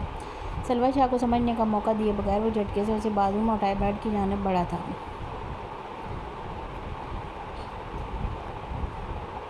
جبکہ ارمغان خان کے معنی خیز لفظوں پر سلوہ شاہ نے گھبرا کر اپنا چہرہ ارمغان خان کے سینے میں چھپایا تھا۔ ارمغان میری بات۔ سلوہ شاہ کو بیڈ پر لٹا کر وہ لائٹ بند کرنے کے لیے پلٹتا، اس سے پہلے سلوہ نے سرا سے ارمغان خان کا بازو تھاما تھا، جس پر ارمغان خان نے پلٹ کر سلوہ شاہ کو دیکھا تھا جو بری طرح گھبرا رہی تھی۔ پھر جھک کر نرمی سے ہونٹ سلوہ شاہ کے ماتھے پر رکھے تھے، پلٹ کر لائٹ بند کر کے وہ بیڈ کے قریب آیا تھا۔ کمرے میں جلتے ہوئے لیمپ کی مدھم روشنی میں سلوہ شاہ کے خوبصورت چہرے کو دیکھا تھا، جس وقت شرم سے سرخ انار ہو رہا تھا۔ ہونٹ کا کنارہ دانتوں تلے دبائے ارمغان خان نے اپنی شرٹ اتار کر دور اچھالی تھی اور نظریں بیڈ پر سختی سے آنکھیں میچتے بیڈ شیٹ کو مٹھیوں میں دبوچے گہرے سانس لیتی سلوہ شاہ کے چہرے پر مرکوز کی تھی۔ تمہاری سانسیں مجھے بن پیے بہکا رہی ہیں، خود پر سایہ محسوس کرتے سلوہ شاہ نے جھٹ سے آنکھیں بھاگیں تو نظریں خود پر جھک کے ارمغان خان کی نظروں سے ٹکرائی تھیں۔ اس سے پہلے وہ نظریں جھکاتی ارمغان خان نے سلوہ شاہ کا چہرہ تھوڑی سے تھامتے اوپر کیا تھا۔ تم نے تھوڑی دیر پہلے اظہار کیا تھا اور میں تب سے تمہارے اعتراف کا منتظر ہوں۔ کندھوں سے تھام کر اوپر کرتے شرٹ کی زپ کھسکاتے نرمی سے سلوہ شاہ کی آنکھوں کو چھوا تھا، جبکہ ارمغان خان کے جان لیوا ہاتھوں کے لمس کو اپنے وجود پر رینگتے محسوس کرتے سلوہ شاہ کو اپنی سانسیں رکتی محسوس ہو رہی تھی۔ اظہار کافی نہیں ہے کیا؟ ارمغان خان کو سینے پر ہاتھ رکھ کر پیچھے دھکیلتے سر سے پلٹ کر چہرہ تکیے میں چھپاتے مدھم لہجے میں کہا تو ارمغان خان نے خمار آلود نظروں سے سلوہ شاہ کو دیکھا تھا۔ نظریں براؤن سلکی بالوں سے سرکتی دودھ یا گردن پر آئیں تو ارمغان خان کو اپنے گلے میں کانٹے چبھتے محسوس ہوئے۔ ہاتھ بڑھا کر شرٹ کو دونوں کندھوں سے مزید نیچے کھسکایا تھا، جس پر سلوہ شاہ نے تڑپ کر سیدھا ہونا چاہا، مگر ارمغان خان دائیں ہاتھ میں سلوہ شاہ کے ہاتھ تھامتے لاک کر چکا تھا۔ دوسرے ہاتھ کی پوچھ کندھوں سے پھیرتے کمر پر لاتے جھک کر اپنے لب سلوہ شاہ کی گردن پر رکھتے وہ اپنا سارا بوجھ سلوہ شاہ کے نازک وجود پر ڈال چکا تھا۔ اظہار یہ بتانے کے لیے تھا کہ میری غیر موجودگی میں تم نے کیسا محسوس کیا، میرا تمہارے آس پاس نہ ہونا تمہیں کیا اذیت دیتا ہے۔ اب اعتراف کی باری ہے، مجھے یہ جاننا ہے کہ میرا ہونا کتنا ضروری ہے، میری موجودگی تمہارے لیے کیا اہمیت رکھتی ہے۔ ارمغان خان سلوہ شاہ کے لیے کیا ہے؟ جہاں بجا شدت بھرا لمس چھوڑتے سلوہ شاہ کا رخ اپنی جانب کیا تھا۔ سلوہ شاہ کی انگلیوں میں اپنی انگلیاں الجھاتے چہرہ سلوہ کے چہرے کے قریب تر کرتے سلوہ شاہ کی تیز چلتی سانسوں میں گہری سانس بھری تو سلوہ شاہ کو لگا جیسے جسم کا سارا خون چہرے پر سمٹ آیا ہو۔ بلگوں کی جالر اٹھائے ارمغان خان کو دیکھا تھا، جو منتظر نظروں سے سلوہ شاہ کو دیکھ رہا تھا، پھر ہونٹ تر کرتے لب واق کیے تھے۔ ارمغان خان کی غیر موجودگی مجھے نامکمل کر دیتی ہے اور اس کی موجودگی مجھے مکمل کرتی ہے۔ مجھے آپ سے بہت محبت ہے۔ آئی madly in love with you. اب تک آپ مجھے نظر انداز کر رہے تھے تو مجھے امید تھی کہ میں آپ کو منا لوں گی، لیکن اب کبھی آپ مجھ سے ناراض ہوئے تو میں منا نہیں سکوں گی۔ آپ کی ناراضگی جہاں لیوا ہے میں مر جاؤں گی۔ نم لہجے میں اعتراف کرتے ارمغان خان کی آنکھوں میں دیکھا تھا، جن میں ابھرتے جذبات کو دیکھتے سلوہ شاہ کا دل بری طرح دھڑکا تھا۔ اس سے پہلے وہ جائے فرار تلاش کرتی ارمغان خان پوری شدت سے اس کے ہونٹوں پر جھک چکا تھا۔ ہاتھ بڑھا کر کمفرٹر سے دونوں کے وجود ڈھانپتے ارمغان خان نے سلوہ شاہ کے ہونٹوں پر اپنے دانت گاڑے تھے، جس پر سلوہ شاہ نے کرا کر آنکھیں وا کی تو ارمغان خان آنکھ ونک کرتا سلوہ شاہ کی گردن پر جھک چکا تھا۔ ہاتھ بڑھا کر کمرے میں جلتے وائل لیمپ کو بھی بجھا دیا تھا۔ ارمغان پلیز۔ ارمغان خان کے شدت بھرے لمس کو اپنے دل کے مقام سے سرکتے پہلو پر محسوس کرتے تڑپ کر کہا تو ارمغان خان نے اپنے دانتوں کا دباؤ بڑھاتے خاموش رہنے کا اشارہ کیا تھا۔ بتایا نا مسز کہ مجھے اپنے بچے کو جلد از جلد دنیا میں لانا ہے، اور اس لیے میں تمہاری کسی پلیز کو کسی خاطر میں نہیں لانے والا۔ چہرہ سلوہ شاہ کے خون چھلکاتے چہرے کے قریب کرتے تنبیہ کرتے لہجے میں کہتے سلوہ شاہ کے دائیں آنکھوں سے نکلتے آنسو پر رکھتے وہ سلوہ شاہ کو اپنی شدت بھرے اظہار میں قید کر چکا تھا، جبکہ سرکتی رات کے ساتھ کمرے کی معنی خیز خاموشی میں سلوہ شاہ کی مدھم سسکیوں اور ارمغان خان کی معنی خیز سرگوشیاں رقص کر رہی تھیں۔ ارمغان خان کی شدتوں پر سلوہ شاہ کی سانسیں بکھرتی تو ارمغان خان پوری شدت سے انہیں خود میں جذب کر لیتا۔ خان سو جائیں اب۔ سلوہ شاہ کی نیند میں ڈوبی آواز پر ارمغان خان کے ہونٹوں پر مسکراہٹ در آئی۔ سلوہ شاہ کے چہرے پر جا بجا اپنا لمس چھوڑتے وہ پیچھے ہوا تھا، سر تکیے پر ٹکاتے سلوہ شاہ کی کمر میں بازو لپیٹے اپنے سینے پر گرایا تھا۔ سو جاتے ہیں میری جان، میں تو بس تمہارے لیے جاگ رہا تھا کہ شاید تم ابھی سونا نہ چاہتی ہو۔ ارمغان خان کے اس قدر سفید جھوٹ پر سلوہ شاہ نے لیمپ کی مدھم روشنی جو کہ تھوڑی دیر پہلے آن کر چکا تھا میں نظر آتے ارمغان خان کے چہرے کو دیکھا تھا، لیکن کچھ کہے بغیر سر جھٹکتے آنکھیں موندی تھی۔ سلوہ شاہ کو نیند کے وادیوں میں اترتے دیکھ ارمغان خان نے نرمی سے ہونٹ سلوہ شاہ کے سر پر رکھتے اسے خود میں بھیجا تھا، جبکہ پٹھانی نقوش والے چہرے پر سکون بھری مسکراہٹ رقص کر رہی تھی۔ تھوڑی سلوہ شاہ کے سر پر ٹکائے ارمغان خان نے آنکھیں بند کی تو تھوڑی دیر میں نیند کی دیوی اس پر مہربان ہوتی اپنے گوش میں لے چکی تھی۔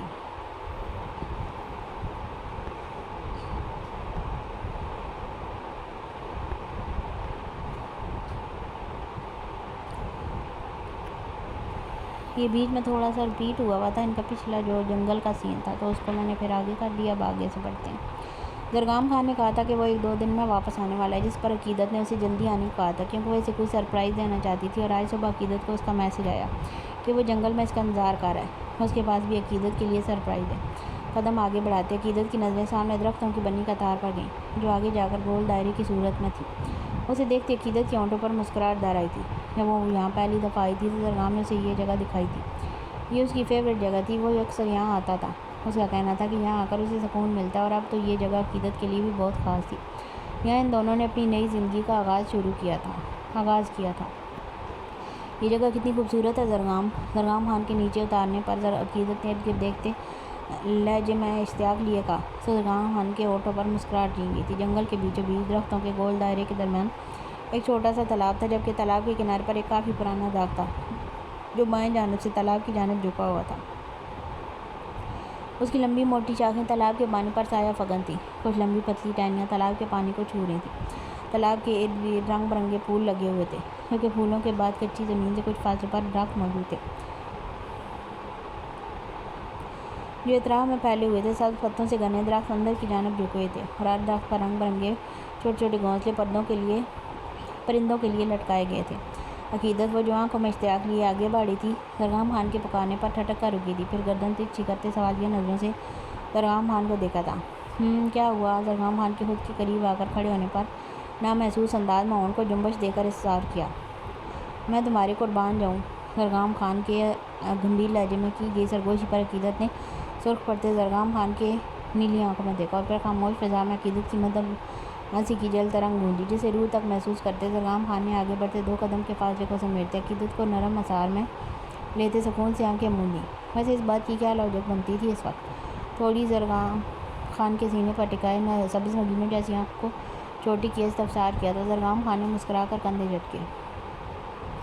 کچھ نہیں، بس ایسے ہی دل کیا کہ تمہیں بتاؤں کہ یہ خان تم پر خود کو قربان بھی کر سکتا ہے۔ بایاں بازو عقیدت کی کمر کے گرد سخت سی لپیٹے، دائیں ہاتھ کی انگوٹھی کو عقیدت شاہ کے بھرے بھرے ہونٹوں پر پھیرتے سادہ سے لہجے میں جواب دیا تو عقیدت نے سمجھنے کے انداز میں سر ہلایا تھا۔ تبھی وہ عقیدت کو اپنی باہوں میں اٹھاتا تالاب کے قریب لایا تھا۔ نرمی سے عقیدت کو تالاب کے قریب خوش جگہ پر لٹا کر وہ اس پر جھکا تھا۔ کیا ہوا؟ ایسے کیوں دیکھ رہے ہو؟ زرگام خان کی لو دیتی نظروں سے گھبراتے ہوئے استفسار کرتے ساتھ اٹھنے کی کوشش کی تھی، جس پر زرگام خان نے نرمی سے ناکام کر چکا تھا۔ پیاس لگی تھی بس اسی لیے، زو مینی لہجے میں کہتے بہکی نظروں سے عقیدت کے ہونٹوں کو دیکھا، جس پر عقیدت نے سر پٹا کر چہرے کا رخ پھیرا تھا۔ تب تو پانی پی لو، یہ اتنا بڑا تالاب نظر نہیں آ رہا کیا؟ خود میں ہمت مجتمع کرتے زرگام خان کو گھورتے ہوئے کہا تو اس نے نرمی سے سارے انکار میں ہلایا تھا، جبکہ نظریں اونوز عقیدت کے سرخ پڑتے چہرے پر تھیں۔ نہیں، یہ تالاب میری تشنگی ختم کرنے کے لیے ناکافی ہے، بھاری لہجے میں کہتے ہاتھ بڑھا کر پانی اپنے ہاتھ میں لیا تھا۔ پھر عقیدت کو سمجھنے کا موقع دیے بغیر وہ پانی کی بوندوں سے اس کے ہونٹ اور گردن نم کر چکا تھا۔ وہ جو ہونٹوں کی طرح منہ کھولے زرگام خان کو دیکھ رہی تھی، زرگام خان کے ایک دم سے جھکنے اور شدت بھرے لمس پر جی جان سے کانپی تھی۔ عقیدت کے احتجاج کرتے ہاتھوں کو لاک کرتے وہ سر کے اوپر پن کر چکا تھا، جبکہ زرگام خان کی شدت بھرے لمس اور عقیدت شاہ کو اپنی سانس رکتی محسوس ہوئی تھی، اور وہ کافی لمحے گزرنے کے بعد بھی پیچھے نہ ہوا تو عقیدت نے پوری شدت سے اپنے دانت زرگام خان کے ہونٹوں پر گاڑے تھے، جس کے بدلے وہ اپنی شدت بڑھاتا عقیدت کو خود میں بھیج چکا تھا۔ ہونٹوں پر شرمگی مسکراہٹ لیے وہ ان لمحوں کو سوچتی تالاب کے قریب بیٹھی تھی کہ اپنے پیچھے کسی کی موجودگی کو محسوس کرتے عقیدت کے ہونٹوں پر مسکراہٹ بکھری تھی۔ زرگام سرگوشی نما آواز میں ہونٹوں نے جنبش کی تھی، مگر اگلے ہی لمحے ہونٹوں پر بکھرتی مسکراہٹ سمٹی تھی۔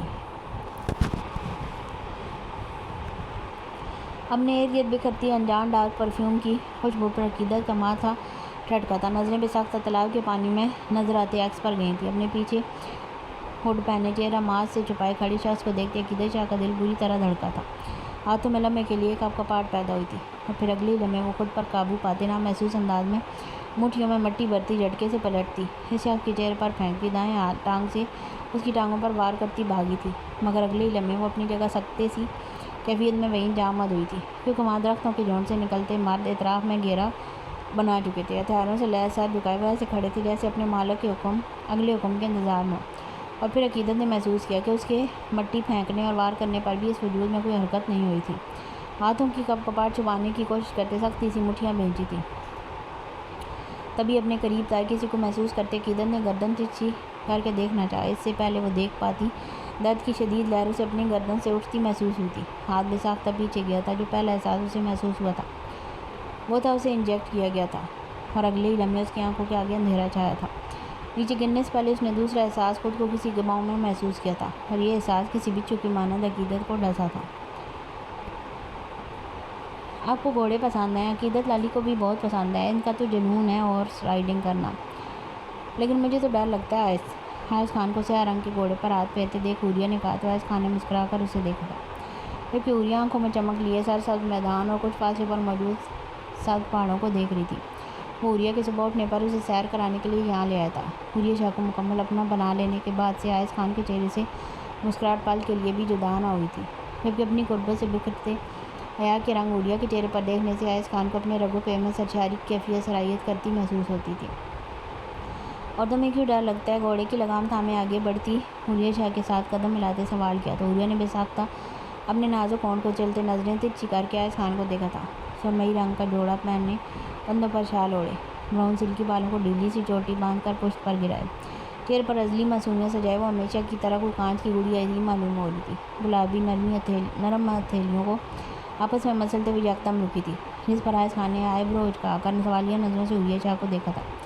گھوڑے گرا دیتے ہیں، نظریں جھکائے اس طرح سے جواب دیا کہ نہ جانے کتنی بڑی غلطی کا اعتراف کیا گیا ہو۔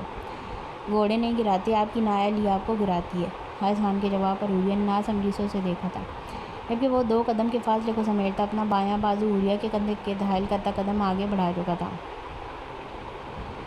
جب وہ گھوڑے کو قابو نہ کر سکے تو گرنے پر الزام گھوڑے پر ہی لگاتا ہے، تو مطلب آپ کو گھوڑے کو قابو کرنا آتا ہے؟ چھوٹے چھوٹے قدم لیتے نظریں حائز خان کے چہرے پر ٹکائے سوال کیا تو حائز خان نے مسکرا کر سر اس بات میں ہلایا تھا، تو گھوڑے کو قابو کرنے کے لیے کیا ضروری ہے؟ مجھے ان سے ڈر لگتا ہے، لیکن مجھے یہ پسند بھی ہے۔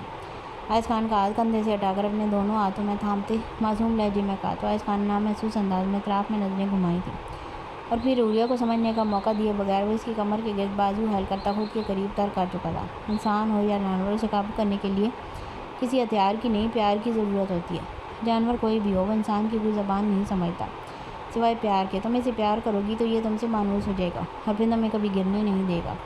ناک حوریہ شاہ کے نازک روئی جیسے گال پر ٹریس کرتے بھاری لہجے میں جواب دیا تو حوریہ شاہ نے خشک پڑتے حلق کو ترک کرتے سر اس بات میں ہلایا تھا، تو پھر چلیں ہواؤں کی سیر کو۔ جھک کر سرگوشی کی تو حوریہ شاہ نے بالوں کی آوارہ لٹ کان کے پیچھے اڑستے سر اس بات میں ہلایا تھا، جسے دیکھتی حائز خان کے مونچھوں تلے انابی ہونٹوں پر مسکراہٹ دھر آئی تھی۔ گھوڑے پر سوار ہوتے اپنے بائیں ہاتھ کی ہتھیلی حوریہ شاہ کے آگے پھیلائی تھی، جو کچھ جھجکتی ڈرتی اپنا ہاتھ حائز خان کی چوڑی ہتھیلی پر رکھ چکی تھی۔ ایک ہی جھٹکے میں وہ حوریہ کو کھینچتے اوپر بٹھا چکا تھا۔ حوریہ کے بیٹھتے گھوڑا آگے کی سمت بھاگا تھا۔ حائز مجھے گرائیے گا مت، حوریہ شاہ کے چلا کر کہنے پر حائز خان نے اپنا دایاں بازو حوریہ کی کمر میں حائل کرتے اس کی پشت کو اپنے سینے میں بھینجا تھا۔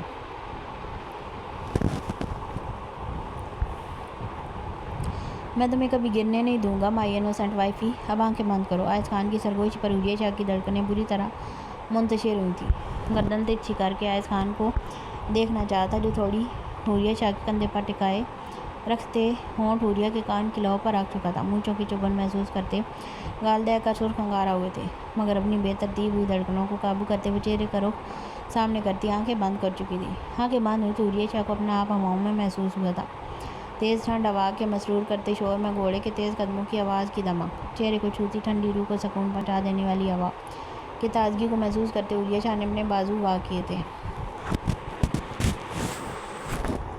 وہ نہیں جانتی تھی گھوڑا کس سمت جا رہا اور کس رفتار سے، جو چیز وہ جانتی تھی تو بس اتنا کہ اسے اپنا آپ ہواؤں میں اڑتا ہوا محسوس ہو رہا ہے۔ حائز خان کی نرم پرحدت گرفت میں اپنا آپ محفوظ محسوس ہو رہا تھا۔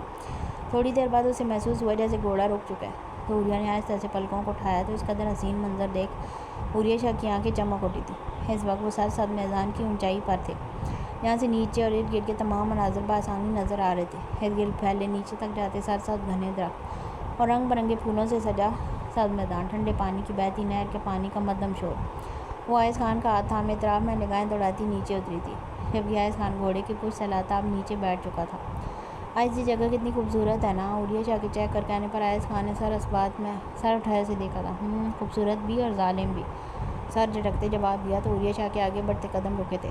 چونک کر حائز خان کو دیکھا تھا، جو دائیں گھٹنے پر کونی دوسری ٹانگ کو فولڈ کیے بیٹھا تھا۔ سلکی سیاہ بال ہوا کے باعث ماتھے پر بے ترتیبی سے بکھرے ہوئے تھے، جبکہ چہرے پر مسکراہٹ کی جگہ اب سنجیدگی لے چکی تھی۔ ظالم کیوں؟ حائز خان کے قریب بیٹھتے نرم لہجے میں استفسار کیا تو حائز خان نے گردن ترچھی کرتے حوریہ شاہ کو دیکھا تھا۔ اس میدان کے پچھلی جانب بابا اور چچا کا قتل ہوا تھا۔ ہم میں سے کوئی اس جگہ نہیں آتا، زرگام تو بالکل نہیں، لیکن وہ اپنے چھوٹے خان کے لیے وہاں چلا جاتا ہے۔ وہاں اگر کبھی اسے جانا بھی پڑا ہے تو ہمیشہ وہاں سے واپسی پر اس کی طبیعت خراب ہوئی ہے۔ مگر ارمغان وہیں جاتا ہے۔ وہ جب بھی اداس ہوتا ہے ہمارے لیے وہ جگہ اذیت کا باعث ہے اور اس کے لیے اذیت سے نجات کا۔ ہم وہاں سکون کھو دیتے ہیں اور اسے سکون ہی وہیں سے ملتا ہے۔ مجھے قبرستان سے خوف آتا ہے لالا۔ میں اپنے باپ کی قبر پر جاؤں اور انہیں بتاؤں کہ ان کا چھوٹا خان انہیں کتنا یاد کرتا ہے، اسے اپنے باپ کی کتنی ضرورت ہے، اور میری اتنی تڑپ پر بھی وہ خاموش رہے اور میں آگے بڑھ کر ان کے سینے نہ لگ سکوں تو اتنی بے بسی پر چھوٹا خان مار نہ جائے۔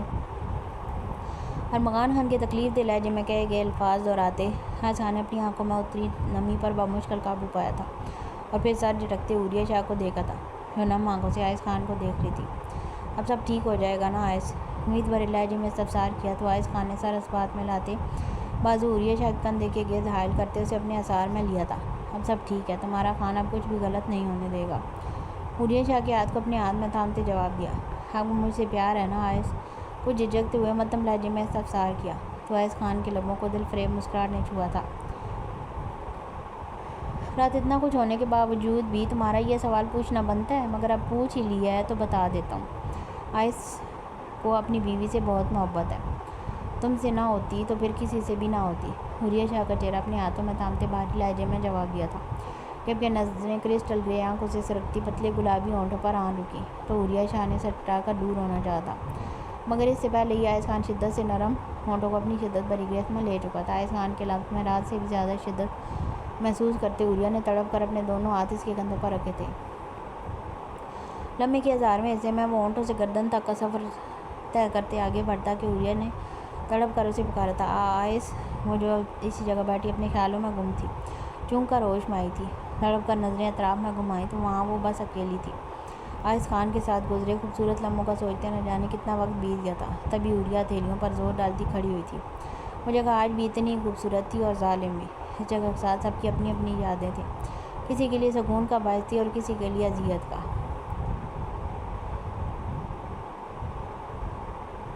چلو واپس چل۔ ہاتھ جھاڑتے وہ پلٹی تھی تو وہاں بلیکی کو نہ پا کر عوریہ شاہ کے الفاظ ادھورے رہ گئے تھے۔ وہ عائض خان کے گھوڑے کے ساتھ وہاں آئی تھی، اگرچہ اسے گھوڑ سواری نہیں آتی تھی، مگر پھر بھی گھوڑے کے لگام تھامے پیدل یہاں تک چلی آئی تھی۔ عائض خان نے ٹھیک کہا تھا، وہ اس کے لمس سے مانوس ہو جائے گا تو اسے نقصان نہیں پہنچائے گا، اور اتنے دنوں میں بلکہ عوریہ شاہ سے بہت مانوس ہو چکا تھا اور اب تو عوریہ کو بھی یقین تھا وہ اسے نہیں گرائے گا۔ بلیکی! دیوانہ وار چلاتے عوریہ شاہ نے اطراف میں نظریں گھمائی تھیں۔ دور دور جب وہ دکھائی نہ دیا تو عوریہ نے پلٹ کر پیچھے سے درختوں کو دیکھا تھا جو میدان کے دوسری جانب جاتے تھے، اور پھر بنا کچھ سوچے سمجھے وہ دیوانہ وار اس جانب بڑھی تھی۔ براؤن سلکی بال ہواؤں کے دوش سے چہرے پر آتے تو عوریہ جھٹکے سے انہیں پیچھے کرتی، کندھوں پر پھیلی میرون چادر پھسل کر بازوؤں میں آئی تھی۔ بلیکی پھولی سانسوں کے درمیان دونوں ہاتھ گھٹنوں پر رکھتے آگے کو جھک کر حلق کے بل چلائی تھی، آنکھوں سے ٹپ ٹپ گرتے آنسو مٹی میں گم ہوئے تھے۔ وہ عائض خان کا گھوڑا تھا، اس کا پسندیدہ، وہ اس کے ساتھ کئی سالوں سے تھا، وہ عائض خان کا امراض تھا اور وہ عائض خان کو اپنی جان سے پیارا تھا۔ عوریہ شاہ کی آنکھوں میں تکلیف سے مرچیں سی بھرنے لگی تھیں۔ وہ کیوں آئی تھی اس کے ساتھ؟ کیا ضرورت تھی اسے لانے کی؟ وہ شاید اس سے مانوس نہیں ہوا تھا، وہ شاید اسے محبت سے قابو میں نہیں کر سکی تھی۔ وہ عائض خان کا گھوڑا تھا، اس کے ساتھ تو چل پڑا تھا، منزل پر بھی پہنچا دیا تھا اور پھر بنا بتائے غائب بھی ہو گیا تھا۔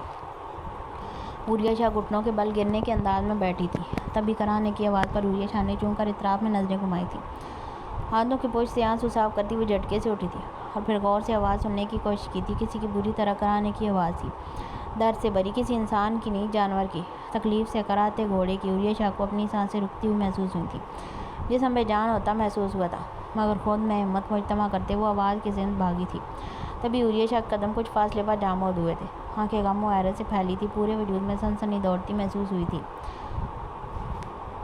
سامنے درختوں کے درمیان عائض خان کا بلیکی زخموں سے چور زمین پر لیٹے تڑپ رہا تھا، اس کی ایک ٹانگ دھڑ سے الگ فاصلے پر گری تھی، جسم پر گہرے زخم تھے جن سے خون بال بال بہتا سبز میدان کی زمین کو سرخ کرتا جا رہا تھا۔ زخم ایسے تھے جیسے کسی نے بے دردی سے کسی تیز آلے سے وار کیا ہو، پیٹ کے پاس اس قدر گہرا زخم تھا کہ وہ 2 حصوں میں بٹا ہوا محسوس ہو رہا تھا۔ عوریہ شاہ کی ساکت ہوئی آنکھوں میں حرکت ہوئی تھی، اپنے پیچھے کسی کی موجودگی محسوس کرتے گلے میں گلٹی سی ابھر کر معدوم ہوئی تھی۔ بایاں ہاتھ درخت پر ٹکائے گردن ترچھی کرتے سرخ پڑتی آنکھوں کو اطراف میں گھمایا تھا، وہاں کسی کو بھی نہ پا کر وہ جھٹکے سے پلٹی تھی، دل بری طرح دھڑک رہا تھا، کچھ غلط ہونے کا احساس رگوں پہ میں سرایت کر گیا۔ اپنی شال کو دونوں ہاتھوں سے سامنے کو تھامتے خشک پڑتے حلق کو تر کرتی ہوئے جھٹکے سے نیچے کی جانب اترتے رستے کی جانب بھاگی تھی۔ دیوانہ وار درختوں کے درمیان سے بھاگتی ہوئے کئی بار ٹھوکر لگنے سے گرتے گرتے بچی تھی۔ ابھی وہ درختوں کے جھنڈ سے نکل کر سبز میدان میں آتی کہ اپنے پیچھے کچھ گرنے کی آواز پر بے ساختہ رکی تھی، مگر وہ پیچھے مڑ کر دیکھنا نہیں چاہتی تھی کہ کیا ہوا ہے، کیا سچ ہوتا ہے، اسی لیے لمحے کی دیری کیے بغیر قدم اٹھایا تھا۔ مگر اس سے پہلے عریہ شاہ کو اپنے سر کے پیچھے حصے پر درد کی شدید لہر اٹھتی محسوس ہوئی تھی۔ آنکھوں کے آگے پل میں اندھیرا چھایا تھا۔ دونوں ہاتھ پیچھے سر پر گئے تو نمی محسوس ہوئی تھی۔ آئے ہونٹوں نے حرکت کیے بنا سرگوشی کی تھی۔ جسم بے جان ہوتا محسوس ہوا تو وہ لمحے میں زمین بوس ہوئی تھی۔ بند ہوتی آنکھوں کو وہ مشکل کھولنے کی کوشش کرتے خود پر جھکے سے لباس میں موجود شخص کو دیکھنا چاہتا، جس نے ہاتھ میں تھامی کسی چیز سے پھر سے ماتھے پر وار کیا تو عریہ شاہ کا چہرہ لمحے میں سرخ رنگ سے رنگتا چلا گیا تھا۔ اب سب ٹھیک ہے، تمہارا خان اب کچھ بھی غلط نہیں ہونے دے گا، ذہن کے پردوں پر آئز خان کے الفاظ گونجے تھے، اور وہ ہوش و آواز سے بیگانہ ہوتی اندھیرے میں ڈوبتی چلی گئی تھی۔ وہ نک سے تیار ہوا نیچے لاؤنج میں آیا تو نظریں صوفے پر بیٹھی امتصال اور صبغہ شاہ سے ٹکرائیں، جو سر جوڑے باتیں کرنے میں مصروف تھی۔ جسے دیکھتے ادائق شاہ کے ہونٹوں پر مسکراہٹ بکھری تھی۔ سر جھٹکتے نظریں اپنی بیوی کے تلاش میں گھمائیں تو وہ ادائق شاہ کو بائیں جانب کچن سے نکلتی نظر آئی تھی، سفید رنگ کی پٹھانی فراق پہنے، جس کے دامن اور گلے پر شیشوں اور کڑھائی سے خوبصورت ڈیزائن بنایا تھا، چاکلیٹ براؤن بالوں کی ڈھیلی سی چوٹی بنائے، نیلی گہری آنکھیں اپنے ہاتھ میں تھامے بال پر ٹکائے وہ سہج سہج کر چلتی سنگل صوفے پر جا بیٹھی تھی۔ دونوں ٹانگیں فولڈ کر کے صوفے پر بیٹھتے وہ کھانا شروع ہوئی تھی۔ فورک میں بھرتے فروٹس کو دیکھ آئے ادائق شاہ نے ہونٹ کا کنارہ دانتوں تلے دبائے مسکراہٹ روکی تھی۔ اتنے دنوں میں اسے اندازہ تو ہو گیا تھا کہ اس کی پٹھانی بیوی پھلوں کی دیوانی ہے، کھانے میں تینوں ٹائم کچھ اور وہ کھائے نہ کھائے لیکن فروٹ ضرور کھائے گی۔ لالا آپ ہاسپٹل جا رہے ہیں؟ کسی کی موجودگی محسوس کرتے امتصال خان نے گردن موڑ کر دیکھا تھا اور پھر ادائق شاہ کو کھڑے دیکھ استفسار کیا تو ادائق شاہ چونک کر امتصال کی جانب متوجہ ہوا تھا۔ جی بھابھی کچھ ضروری کام تھا، بس اسی لیے جا رہا ہوں، جلدی واپس آ جاؤں گا۔ امتصال خان کو جواب دیتے اونچی آواز میں کسی اور کو متوجہ کرنے کے لیے تفصیل بتائی تھی، جبکہ وہ بے نیازی کھانے میں مصروف تھی۔ لیکن اب تو لنچ ٹائم ہے، کھانا کھا کر جائیے گا۔ اب کی بار صبغہ نے صوفے کے پشت پر دونوں بازو پھیلاتے رخ ادائق شاہ کی جانب کرتے ہوئے کہا تو اس نے انکار میں سر ہلایا تھا۔ بھوک نہیں ہے، آ کر کھا لوں گا، سادہ سی لہجے میں جواب دیتے قدم آگے بڑھائے تھے، جبکہ پلوش شاہ خان کے الگ سے اب کچھ اترنا مشکل ہو گیا تھا۔ تبھی بال کو ٹیبل پر رکھتے جلدی صوفے سے اتری تھی۔ رکیں، ایسے نہ جائیں، میں کچھ لائٹ سا بنا دیتی ہوں اور لنچ پیک کر دیتی ہوں، جب بھوک لگے گی کھا لیجیے گا۔ ایک ہی سانس میں کہتی ہوئی جلدی سے کچن کی جانب بڑھی تھی، جبکہ ادائق شاہ حیرت سے پلٹتے ابھی کچھ کہتا مگر اس سے پہلے وہ کچن میں داخل ہو چکی تھی۔ ایک نظر صبغہ اور امتصال پر ڈالی جو دبی دبی ہنسی پھر سے سر جوڑے باتوں میں مشغول ہو چکی تھی، پھر اپنا بیگ اور وائٹ کوٹ اس جگہ رکھتے جہاں پلوش شاہ بیٹھی تھی کچن کی جانب بڑھا تھا۔ وہ کچن میں داخل ہوا تو نظریں تیز ہاتھ چلاتی پلوش شاہ خان کی پشت سے ٹکرائی تھیں۔ کافی اور سینڈوچز کا سامان رکھتے ادائق شاہ نے گہری سانس بھری تھی، جبکہ پلوش شاہ خان فریج کی جانب بڑھتی ان میں سے فروزن نگٹس رول نکالتی سلیب پر رکھ چکی تھی۔ تبھی وہ چھوٹے مگر مضبوط قدم لیتا پلوش شاہ خان کی پشت پر آن کھڑا ہوا تھا اور پھر پیچھے سے ہاتھ بڑھاتے وہ بریڈ پر مایونیز لگاتے پلوش شاہ خان کے ہاتھ کو تھامتے دوسرے ہاتھ سے بریڈ کے سلائس کو پلیٹ میں رکھ چکا تھا۔ اس کی ضرورت نہیں، جب مجھے ابھی تک شوہر ہی قبول نہیں کیا تو اس احسان کی بھی ضرورت نہیں، سر ٹھہرے لہجے میں جواب دیتے اپنے ہاتھ پیچھے کھینچ چکا تھا، جبکہ پلوش شاہ خان اپنی جگہ ساکت ہو چکی تھی۔ پھر سنبھلتے وہ آہستگی سے پلٹی تھی، احسان نہیں ہے، میں تو بس ابھی وہ بات مکمل کرتی کہ ادائق شاہ نے شہادت کی انگلی پلوش شاہ خان کے سرخ ہونٹوں پر رکھی تھی۔ خدمت فرض جو بھی ہے، کسی کی بھی ضرورت نہیں، کھانے کی ہی تو بات ہے، اور وہ مجھے میری بھابیاں بھی دے سکتی ہیں، میری ماں بھی، اور بالفرض وہ نہ بھی دیں تو میرے اپنے ہاتھ سلامت ہے، تم اپنی یہ خدمات کسی اور کو پیش کرو۔ چہرے پر چٹانوں سے سختی سے جائے کہ ایک لفظ چبا کر کہتے وہ دائیں ہاتھ سے پلوش شاہ خان کو کندھے سے تھام کر سائڈ پر کر چکا تھا، جبکہ وہ ہونٹ کو چلتی ہتھیلیاں مسلتی کبھی کچن کے دروازے کو دیکھتی کہ اگر کوئی آ گیا تو کیا سوچے گا، اور کبھی ادائق شاہ کو جو پلوش شاہ کی رکھی چیزوں کو سائڈ پر کر چکا تھا۔ ادائق پلیز میں کر دیتی ہوں نا، روان سے لہجے میں کہتے ادائق شاہ کا ہاتھ تھاما تو وہ جھٹکے سے پلوش شاہ کا ہاتھ جھٹک چکا تھا۔ سخت نظروں سے پلوش شاہ کو دیکھتے ادائق شاہ نے سختی سے اپنی مٹھیاں بھیجی تھی، اگر آپ مجھے ہاتھ لگایا تو جان لے لوں گا تمہاری، دبے دبے لہجے میں گھرا کر کہتے وہ بائیں ہاتھ سے سب چیزیں نیچے گرا چکا تھا۔ ادائق میں تو بیوی ہوں نا، سہمی نظروں سے نیچے گری چیزوں کو دیکھتے ہونٹ تر کرتے منمنا کر جواب دیا تو ادائک شاہ نے خونخوار نظروں سے پلوش شاہ کو دیکھا تھا اور پھر چند قدم کے فاصلے کو سمیٹتے ہوئے جارحانہ انداز میں اس کی جانب بڑھا تھا۔ پلوش شاہ خان کو کندھوں سے دبوچے اپنے سامنے کیا تھا۔ شوہر مانا ہے مجھے؟ جب مجھے شوہر نہیں مانا تو خود کو بیوی کہنے کی ہمت بھی کیسے کی تم نے؟ کندھوں سے تھام کر جھنجھوڑتے ہوئے کہا۔ تو پلوش شاہ خان کی نیلی آنکھیں پل میں لبالب آنسوؤں سے لبریز ہوئی تھیں۔ نہیں، ہمارا 2 بار نکاح ہوا ہے، میں بیوی ہوں، لاکھ کہنے شوہر کہنے کی کوشش میں بھی وہ نہ کہہ سکی۔ جبکہ پلوش شاہ خان کے جواب پر ادائک شاہ کا پارا مزید ہائی ہوا تھا۔ ہاں، بیوی، ایسی بیوی جو شادی کے پہلے دن ہی شوہر کو مارنے کا پلان بنائے ہوئے تھی۔ پلوش شاہ کو جھٹکے سے چھوڑتے اسپاٹ لہجے میں کہتے بالوں میں ہاتھ پھیر کر خود پر قابو پانے کی کوشش کی تھی۔ مارنا، وہ تو کبھی مر کر بھی ادائک شاہ کو تکلیف دینے کا نہیں سوچ سکتی تھی، تو پھر وہ کیسے اسے کہہ سکتا تھا کہ وہ اسے مارنا چاہتی تھی؟ ہاں، وہ دودھ میں وہ پاؤڈر ملایا تھا، مگر وہ زہر تو نہیں تھا، اور پھر وہ دودھ بھی تو گر گیا تھا نا، تو وہ کیسے یہ کہہ سکتا تھا؟ آپ ایسا کیسے کہہ سکتے ہیں خان؟ میں آپ کو کیوں مارنا چاہوں گی؟ وہ تڑپ کر کہتی ادائک شاہ کے قریب ہوئی تھی، مگر اس بار اسے چھونے کی غلطی نہیں کی تھی۔ جبکہ وہ گہری سانس لیتا اپنے تنہے اعصاب پر قابو پاتا، پلوش شاہ خان کی کمر کے گرد سخت گھیرا ڈالتے اپنے سینے سے لگا چکا تھا۔ تم نے پہلے بھی غلطی کی تھی پلوش شاہ، تب ہم سب نے جانتے بوجھتے اس بات کا انتظار کیا کہ کب تم اپنی بیوقوفی کی وجہ بتاؤ گی، مگر اس بار ایسا نہیں ہے۔ اس بار اگر تم نے کوئی غلطی کی ہے یا مزید کچھ چھپا کر کوئی حماقت کی اور اس سے کسی کو ذرا سا بھی نقصان ہوا تو یقین مانو اپنے ہاتھوں سے تمہاری جان لے لوں گا۔ ٹھٹھا دینے والے لہجے میں کہتا وہ پلوش شاہ خان کی سانسیں خشک کر چکا تھا۔ نہیں، میں نے کپ کپاتے ہونٹوں سے ٹوٹ کے لفظ پھینس لیتے، جبکہ ادائک شاہ اپنے بایاں ہاتھ پلوش شاہ خان کے گال پر ٹکائے انگوٹھی سے پلوش شاہ خان کے کپ کپاتے ہونٹوں کو سہلانے لگا تھا۔ گہری نیلی آنکھیں پلوش شاہ خان کے وائیاں اڑے چہرے پر رکی تھی، جبکہ وہ سانس روکے پھٹی آنکھوں سے اپنے ہونٹ پر حرکت کرتے ادائک شاہ کے انگوٹھے کو دیکھتی اور کبھی پلکوں کی جال اٹھائے ادائک شاہ کے اسپاٹ چہرے کو۔ مجھے شوہر مانتی ہو یا نہیں؟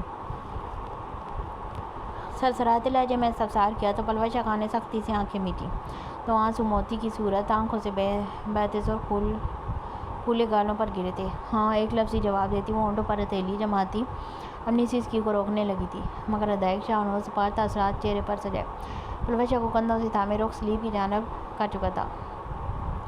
بتاؤ، اگر تمہارے ہاتھ کسی وجہ سے رکے تو انجام کی ذمہ دار تم خود ہوگی۔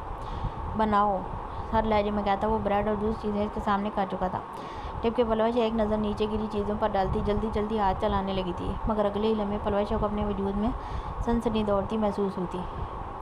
اپنی کمر پر ادائک شاہ کے ہاتھوں کا لمس محسوس کرتے کام کرتے ہاتھ سست پڑے تھے، جنہیں محسوس کرتے ادائک شاہ نے ایک قدم کے فاصلے کو سمیٹا تھا، جس کے بعد پلوش شاہ سلیب کے ساتھ جا لگی تھی۔ وہ اس کی وارننگ سمجھتی الگ تر کرتی جلدی سے سینڈوچ بنانے لگی تھی، جبکہ ادائک شاہ بے نیاز ہوتے پلوش شاہ خان کی چوٹی میں بندھے بالوں کو کھولتے چہرہ ان میں چھپائے بالوں سے اٹھتی شیمپو بھینی خوشبو کو سانسوں میں اتارنے لگا تھا۔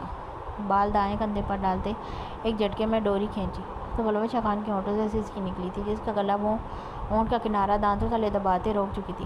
فراق کو کندھوں سے سرکایا تو دودھ یا کمر دیکھتی ادائک شاہ کی آنکھوں میں خمار اترا تھا۔ ایک نظر پلوش شاہ کے کانپتے ہاتھوں پر ڈالتے وہ اپنے لب کندھے پر رکھ چکا تھا۔ ادائک شاہ کے دہکتے لمس کو جا محسوس کرتے پلوش شاہ کو اپنی ٹانگیں بے جان ہوتی محسوس ہوئی تھی۔ ہاتھ بری طرح کپ کپائے تو ہاتھ بنا سینڈوچ پلیٹ میں گرا تھا۔ سلیب کو مضبوطی سے تھامتے پلوش شاہ نے سختی سے آنکھیں میچی تھی، جبکہ ادائک شاہ کے مضبوط ہاتھوں کے لمس کو کمر پر سے سرکتے اپنے پہلو پر محسوس کرتے پلوش شاہ خان نے تڑپ کر پلٹنا چاہا تھا، مگر اس سے پہلے وہ فراق کو پہلو سے اٹھاتا اپنے ہاتھ پلوش شاہ خان کے پیٹ پر رکھ چکا تھا۔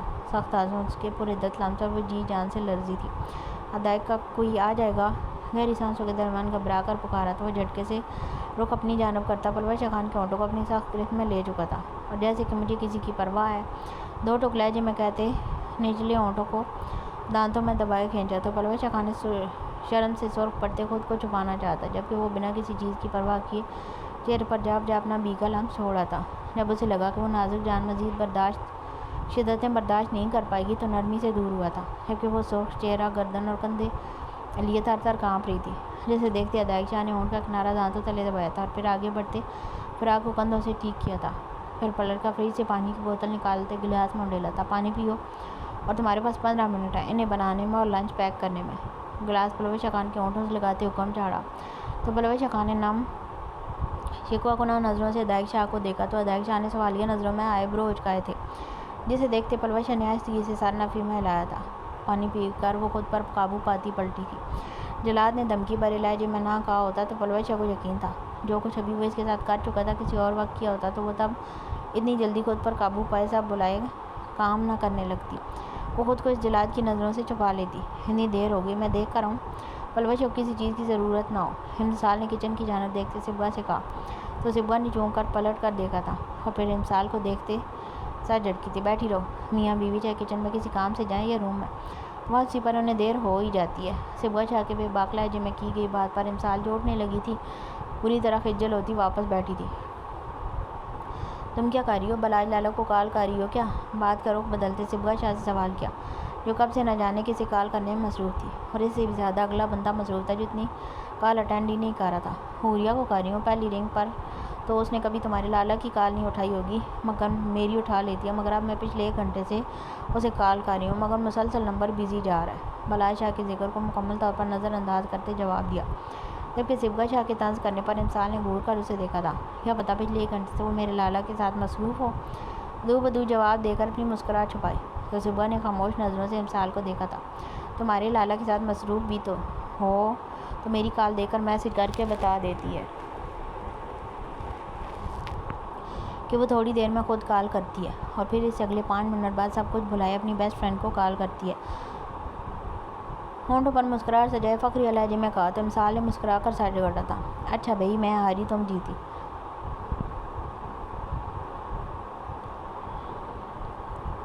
ہاتھ اٹھائے آنے والے انداز میں کہا تو صبح شاہ کے ہونٹوں پر خوبصورت مسکراہٹ بکھری تھی۔ داجی یار کیوں جانا ہے آپ نے؟ اب آپ کی عمر گھر بیٹھ کر آرام کرنے کی ہے، نہ کہ دوسرے گاؤں جا کر لوگوں کے مسئلے حل کرنے کی۔ ارمغان خان کی جھنجھلا کر کہنے پر داجی نے گھور کر اسے دیکھا تھا، جبکہ ارمغان خان کا بس نہیں چل رہا تھا اس ملازم کا سر پھاڑ دیں جس نے داجی کو دوسرے گاؤں کے سرپنچ کی کال کے بارے میں بتایا۔ دوسرے گاؤں میں کسی جوان لڑکے کا خون ہوا تھا اور اب مقتول کے گھر والے خون بہا میں لڑکی مانگ رہے تھے، جبکہ جس لڑکے پر الزام تھا اس کا کہنا تھا کہ اس نے خون نہیں کیا، مگر پھر بھی سب اسے قاتل سمجھتے ہیں تو وہ اپنی زمین اور پیسے دینے کو تیار ہے، مگر اپنی بہن کو ناکردہ گناہ کی سزا بھگتنے نہیں دے گا۔ معاملہ پیچیدہ تھا تو گاؤں سے سرپنچ نے ضرور زرگام خان سے رابطہ کرنے کی کوشش کی تھی۔ وہ گاؤں نہیں تھا تو اس نے داجی سے رابطہ کیا تھا، اور اب وہ جلد از جلد وہاں پہنچ کر یہ معاملہ سمیٹنا چاہتے تھے۔ برخوردار ولی خان نے اپنے کندھوں پر 2 جوان بیٹوں کے جنازے اٹھائے ہیں، اپنی بیٹی کو بھری جوانی میں بیوہ ہوتے دیکھا ہے۔ کئی سال سامنے اور پشت پر چھپے دشمنوں سے تم لوگوں کی حفاظت کر کے تم لوگوں کو تمہارے قدموں پر کھڑا کیا، گاؤں کے لوگوں کی حفاظت کی، اور ولی خان اب بھی اتنی ہی ہمت و حوصلہ رکھتا ہے۔ اور یہاں بات کسی کی بیٹی کی ہے، اور بیٹیاں تو سب کی سانجھی ہوتی ہیں، اس لیے اپنے افلاطون دماغ کو لگام ڈالو اور میرا راستہ چھوڑو، اور سلوہ بیٹی کو کہیں گھمانے لے جاؤ۔ سخت لہجے میں ارمغان خان کی طبیعت صاف کرتے صوفے پر بیٹھی سلوہ شاہ کے سر پر ہاتھ رکھتے ہوئے کہا تو ارمغان خان نے منہ بسورتے سر اس بات میں ہلایا تھا، جبکہ سلوہ نے سر جھکائے مسکراہٹ ضبط کی تھی۔ وہ دونوں اس وقت ڈیرے پر موجود تھے۔ ارمغان خان گھر تھا جب اسے پتہ چلا کہ داجی جا رہے ہیں، اس لیے وہ آتے ہوئے سلوہ کو بھی ساتھ لے آیا تھا تاکہ وہ بھی ایموشنل بلیک میل کر کے داجی کو روکے، مگر وہ تو چپ چاپ سر جھکائے بیٹھی تھی۔ سلوہ شاہ کے سر پر پیار دیتے اور ارمغان خان کو سخت نظروں سے گھورتے داجی باہر جا کر گاڑی میں بیٹھ کر وہاں سے روانہ ہو چکے تھے، جبکہ ان کے جاتے ہی ارمغان خان نے تیز نظروں سے سلوہ شاہ کو گھورا تھا۔ اٹھے میڈم، آپ کو سیر کروا لوں، دانت کچکچا کر کہا تو سلوہ شاہ نے آئی برو اچکا کر ارمغان خان کو دیکھا تھا، پھر اپنی شال ٹھیک کرتی شاہ نے بے نیازی سے اٹھتی ارمغان خان کی کار کی جانب بڑھی تھی۔ وہ جیپ کا دیوانہ تھا، مگر سلوہ شاہ کے ساتھ سفر کرنے کے لیے وہ اپنی دیوانگی کو چھوڑ چکا تھا۔ وہ اپنی بیوی کو لوگوں کی نظروں کا مرکز نہیں بنانا چاہتا تھا۔ سلوہ شاہ کو فرنٹ سیٹ پر بیٹھتے اور ٹھا کی آواز سے دروازہ بند کرتے دیکھ کر ارمغان خان خود پر ضبط کرتا تیز قدم لیتا کار کی جانب بڑھا تھا۔ ہم کہاں جا رہے ہیں؟ ارمغان خان کی جانب دیکھتے سادہ سے لہجے میں استفسار کیا تو ارمغان خان نے گھور کر سلوہ شاہ کو دیکھتے اسپیڈ مزید بڑھائی تھی۔ اس بار ٹوٹا نہیں، اگلی بار اور زور سے بانا تاکہ ٹوٹ کے ہاتھ میں آ جائے، جلے کٹے لہجے میں کہتے نظریں سامنے سڑک پر جمائی تھی۔ پہلے تو سلوہ نے ناسمجھی سے ارمغان خان کو دیکھا، پھر سمجھ آنے پر گاڑی کی خاموش فضا میں سلوہ شاہ کی خوبصورت ہنسی گونجی تھی، جسے دیکھتے ارمغان خان کے چہرے پر بھی مسکراہٹ رنگ گئی تھی۔ اب بتائیں نا، کہاں جا رہے ہیں ہم؟ سر ارمغان خان کے کندھے سے ٹکاتے کہا تو ارمغان خان نے بایاں بازو سلوہ شاہ کے کندھے کے گرد حائل کیا تھا۔ گاؤں سے نکلتے جائیں تو مین روڈ پر اب ایک نیو کیفے کھلا ہے، سنا ہے وہاں کا چیز کیک اور کافی بہت مزے کی ہے، تو بس پھر آج وہاں چلتے ہیں، باقی لالا لوگ آ جائیں تو سب مل کر گھومنے کا پلان بناتے ہیں۔ سادہ سے لہجے میں جواب دیتے گاڑی کی اسپیڈ کم کرنی چاہیے تھی، مگر اگلے ہی لمحے ارمغان خان کو جیسے جھٹکا لگا تھا، دھڑکتے دل کے ساتھ بریک پر پاؤں دبایا دیا، مگر جب بریک نہ لگا تو ارمغان خان کے چہرے پر سایہ سا لہرایا تھا۔ نرمی سے سلوہ شاہ خود سے الگ کیا تھا اور آگے جانے کی بجائے دائیں جانب موڑ کاٹا تھا۔ سپیڈ کم نہیں ہو رہی تھی اور ایسی سڑک پر پیچھے کی جانب موڑ کاٹنا مشکل تھا، جبکہ پیچھے آتی بائکس اور رکشہ وغیرہ وہ دیکھ چکا تھا۔ کیا ہوا ارمغان، کہیں اور جا رہے ہیں کیا آپ؟ سلوہ شاہ نے الجھ کر پوچھا تھا، مگر جیسے ہی نظر ارمغان خان کے سرخ پڑتے چہرے پر گئی وہ بری طرح ٹھٹکی تھی، جبکہ ارمغان خان جیب سے موبائل نکال بار بار فون کان سے لگاتا اور پھر لب بھیجتے دوسرے نمبر ڈائل کرتا۔ کیا ہوا ارمغان؟ دل کسی انجانے سے خوف سے بری طرح دھڑکا تھا، جبکہ سلوہ شاہ کے بولنے پر ارمغان خان نے بے بس نظروں سے دیکھا تھا۔ گاڑی کی بریک فیل ہے، سب کو کال کر رہا ہوں مگر کسی کا نمبر مصروف مل رہا ہے، گھر کے لینڈ لائن پر بھی رابطہ نہیں ہو پا رہا۔ اب میری بات دھیان سے سنو، میں کوئی محفوظ جگہ دیکھتا ہوں پھر ہم وہاں کود جائیں گے۔ یہ جگہ ہے تو کچی مگر خطرناک ہے۔ سلوہ شاہ کے چہرے سے نظریں ہٹائے دائیں بائیں سڑک کے کنارے پر موجود پتھروں کو دیکھا تھا۔ وہ خود تو یہاں بھی کود سکتا تھا مگر بات سلوہ کی تھی، لیکن ارمغان تڑپ کر ارمغان خان کا بازو تھاما تھا، جس پر ارمغان خان نے بساختہ سلوہ شاہ کو اپنے اثار میں لیا تھا۔ یہ جس کی بھی حرکت ہے تمہارے خان کا وعدہ ہے، اس شخص کو عبرت کا نشان بنا دے گا، اسپاٹ لہجے میں کہتے شدت سے اپنے ہونٹ سلوہ شاہ کے ماتھے پر رکھے تھے۔ سیٹ بیلٹ کھولو، میں اپنی کھول لوں گا۔ اپنی کھولو سلوہ، اور میرے 3 گننے پر تم چھلانگ لگا دو گی۔ ارمغان خان کی بات کو سرے سے نظر انداز کرتے سلوہ نے پہلے ارمغان خان کی سیٹ بیلٹ کھولی تھی، نظریں اٹھائیں، نم آنکھوں سے ارمغان خان کو دیکھا تھا۔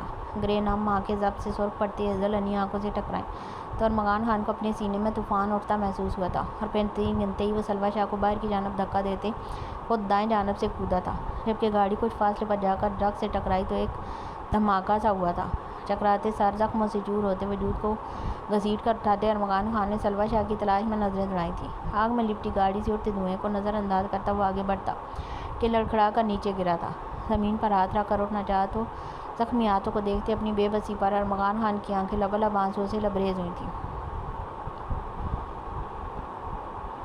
زرغام خان اور آئز خان نے ساری عمر اپنے چھوٹے خان کے وجود پر خراش بھی نہ آنے دی تھی، اور اب وہ سنسان سڑک پر زخموں سے چور پڑا تھا۔ اس کی بیوی اس سے تھوڑے سے فاصلے پر تھی اور یہ فاصلہ چھوٹے خان کو صدیوں کا لگ رہا تھا۔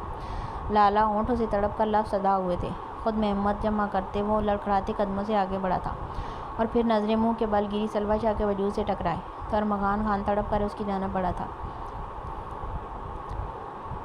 مگر ابھی وہ چند قدم کے ہی فاصلے پر تھا کہ پیچھے سے آتے کیری ڈبہ نے ارمغان خان کو ٹکر ماری اور کئی قدم دور جا گرا تھا۔ کیری ڈبہ کے رکتے ہی اس میں سے 2 لوگ باہر آئے تھے اور سلوہ شاہ کے ہوش و آواز سے بیگانہ ہوتے وجود کو اٹھائے کیری ڈبہ میں بیٹھتے وہاں سے لمحے میں غائب ہو چکے تھے۔ زمین پر گرے ارمغان خان کی بند آنکھوں سے کئی آنسو ٹوٹ کر کنپٹی میں جذب ہوئے تھے۔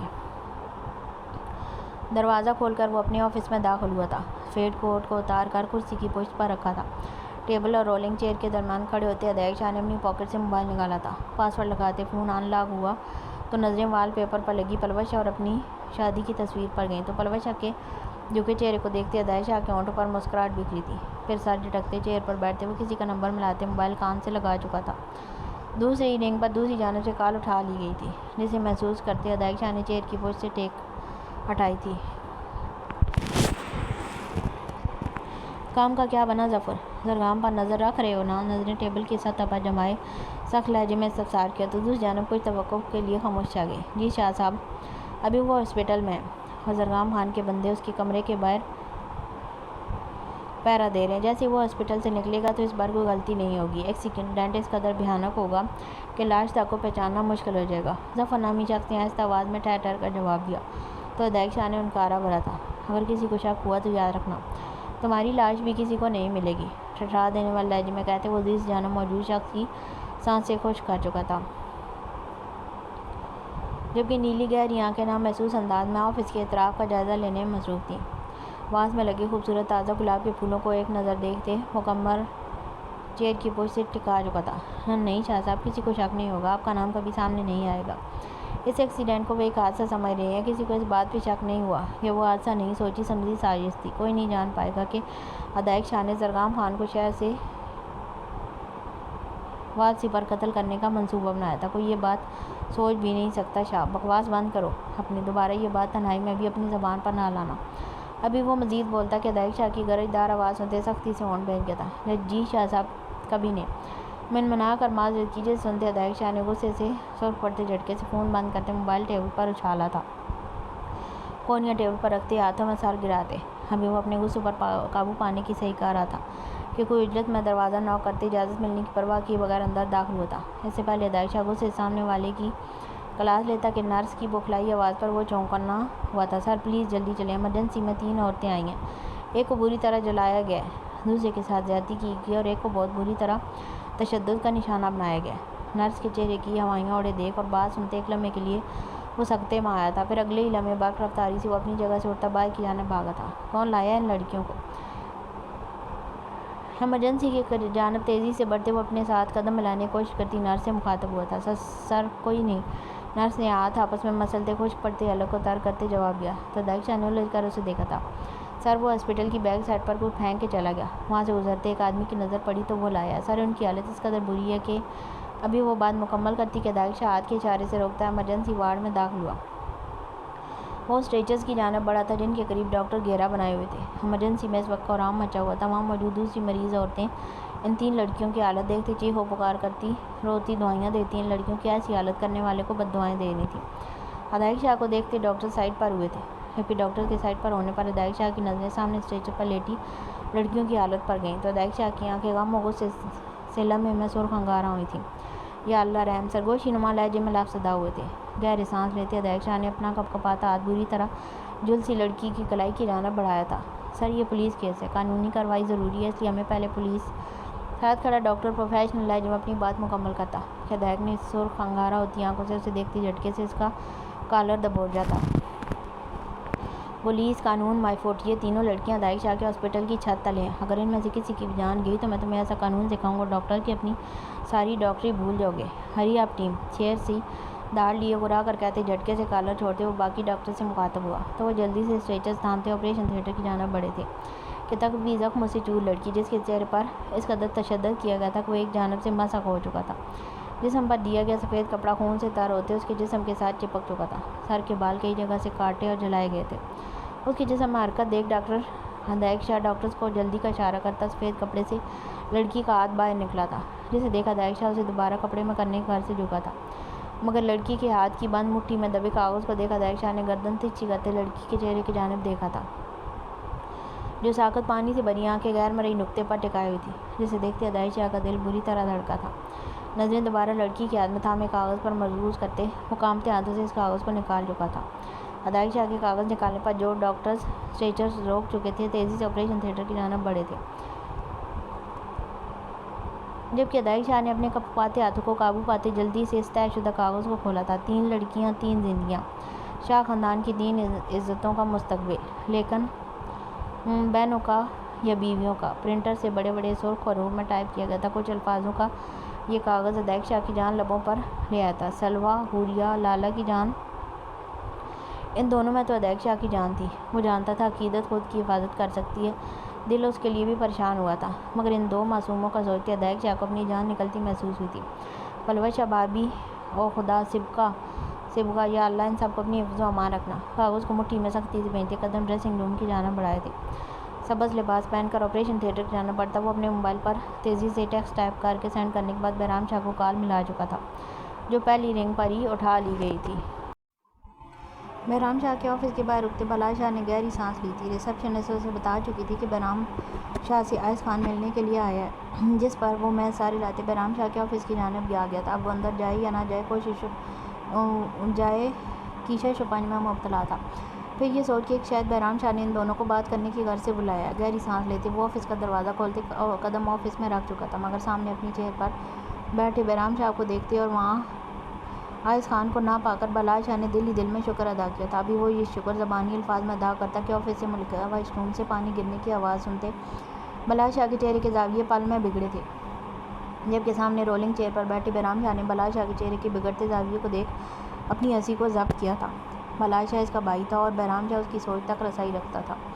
اپنی خوشی پر افسوس ہو گیا ہو تو آؤ بیٹھ جاؤ اب، بلا شاہ کو دروازے کے سامنے ایستادہ دیکھ نرم لہجے میں کہا تو بلا شاہ نے تاثر سے سر جھٹکتے قدم بڑھائے تھے۔ درمیان میں پڑے ٹیبل کے سامنے 2 چیئرز کو دیکھتے بلا شاہ نے ایک نظر بہرام شاہ کو دیکھا جو ٹیبل کے پاس چیئر پر بیٹھا بائیں انگوٹھے کو ہونٹ کے نیچے رکھے رب کرتے بلا شاہ کو دیکھ رہا تھا۔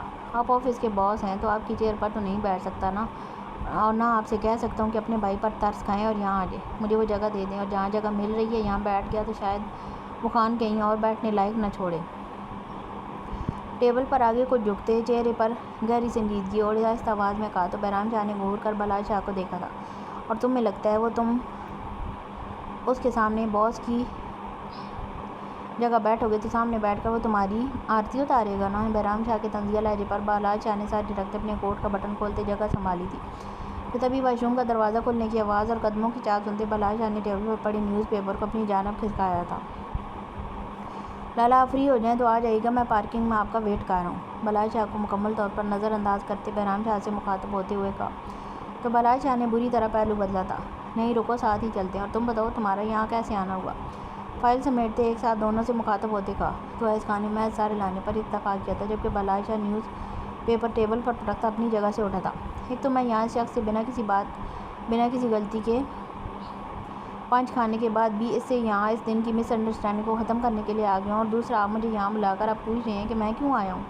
اگر آپ بھول چکے ہیں تو خیر ہے، بلال شاہ تو ہے ہی بیکار فارغ انسان نا، جس کے پاس فالتو کا اتنا وقت ہے، جہاں مرضی لوٹا دے، کون سا کوئی کام دھندا، آپ جائیں یہاں جانا ہے، جس کے ساتھ مرضی جائیں۔ پہلے تو ایس خان کا اس قدر اگنور کرنا، اس دن تو وہ شخص اسے بلا وجہ مار چکا تھا، اب شاید اس کا بھائی یہاں ایس خان کو حقیقت بتا چکا تھا، تو اب وہ خان معافی مانگنے کی بجائے ایٹیٹیوڈ دکھا رہا تھا، اور پھر اس کا اپنا بھائی اسے خود وہاں بلا کر پوچھ رہا تھا تمہارا یہاں کیسے آنا ہوا۔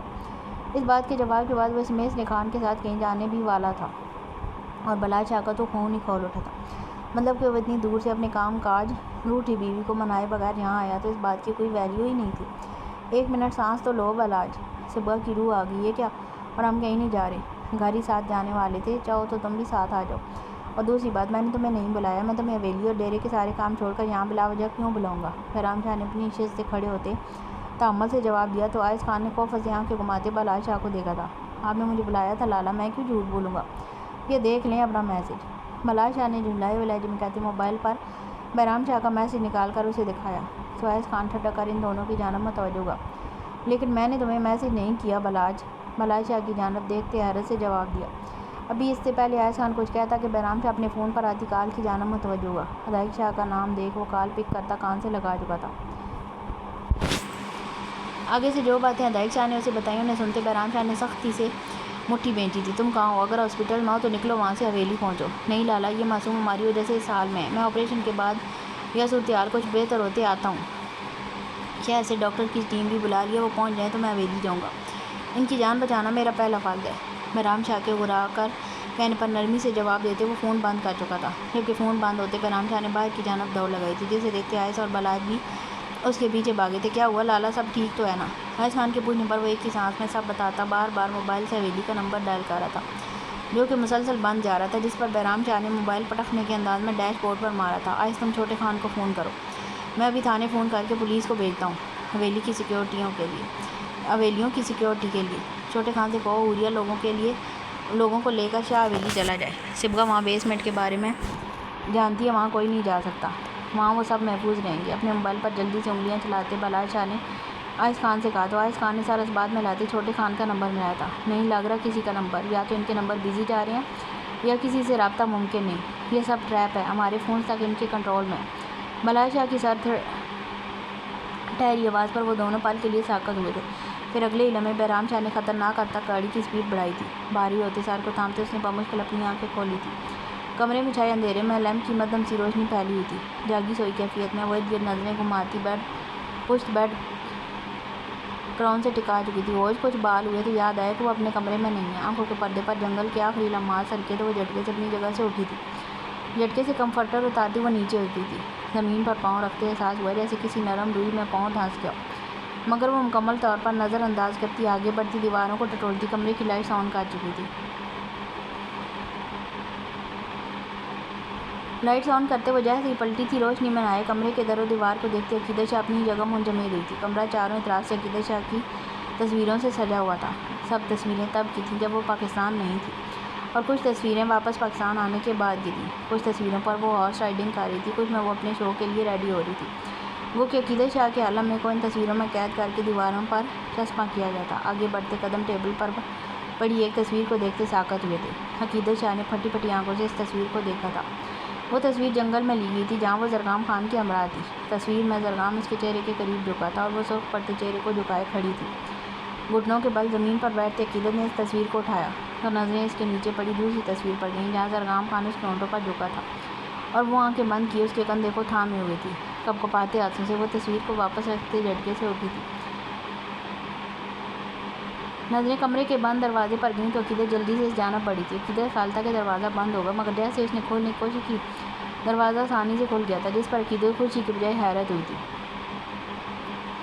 دروازہ کھولتے جیسے ہی قدم بائیں رکھے عقیدت کو حیرت کا شدید جھٹکا لگا۔ کمرہ جس قدر شاندار تھا جسے دیکھتے کسی محل کے کمرے کا گما ہوا تھا مگر کمرے کے باہر کی دنیا اس سے یکسر مختلف تھی۔ عقیدت کو لگا وہ کسی جیل کی راہداری میں آ گئی ہے، چوڑائی میں تنگ سے نیم اندھیرے میں ڈوبی راہداری جو کہ دائیں بائیں دور تک پھیلی ہوئی تھی۔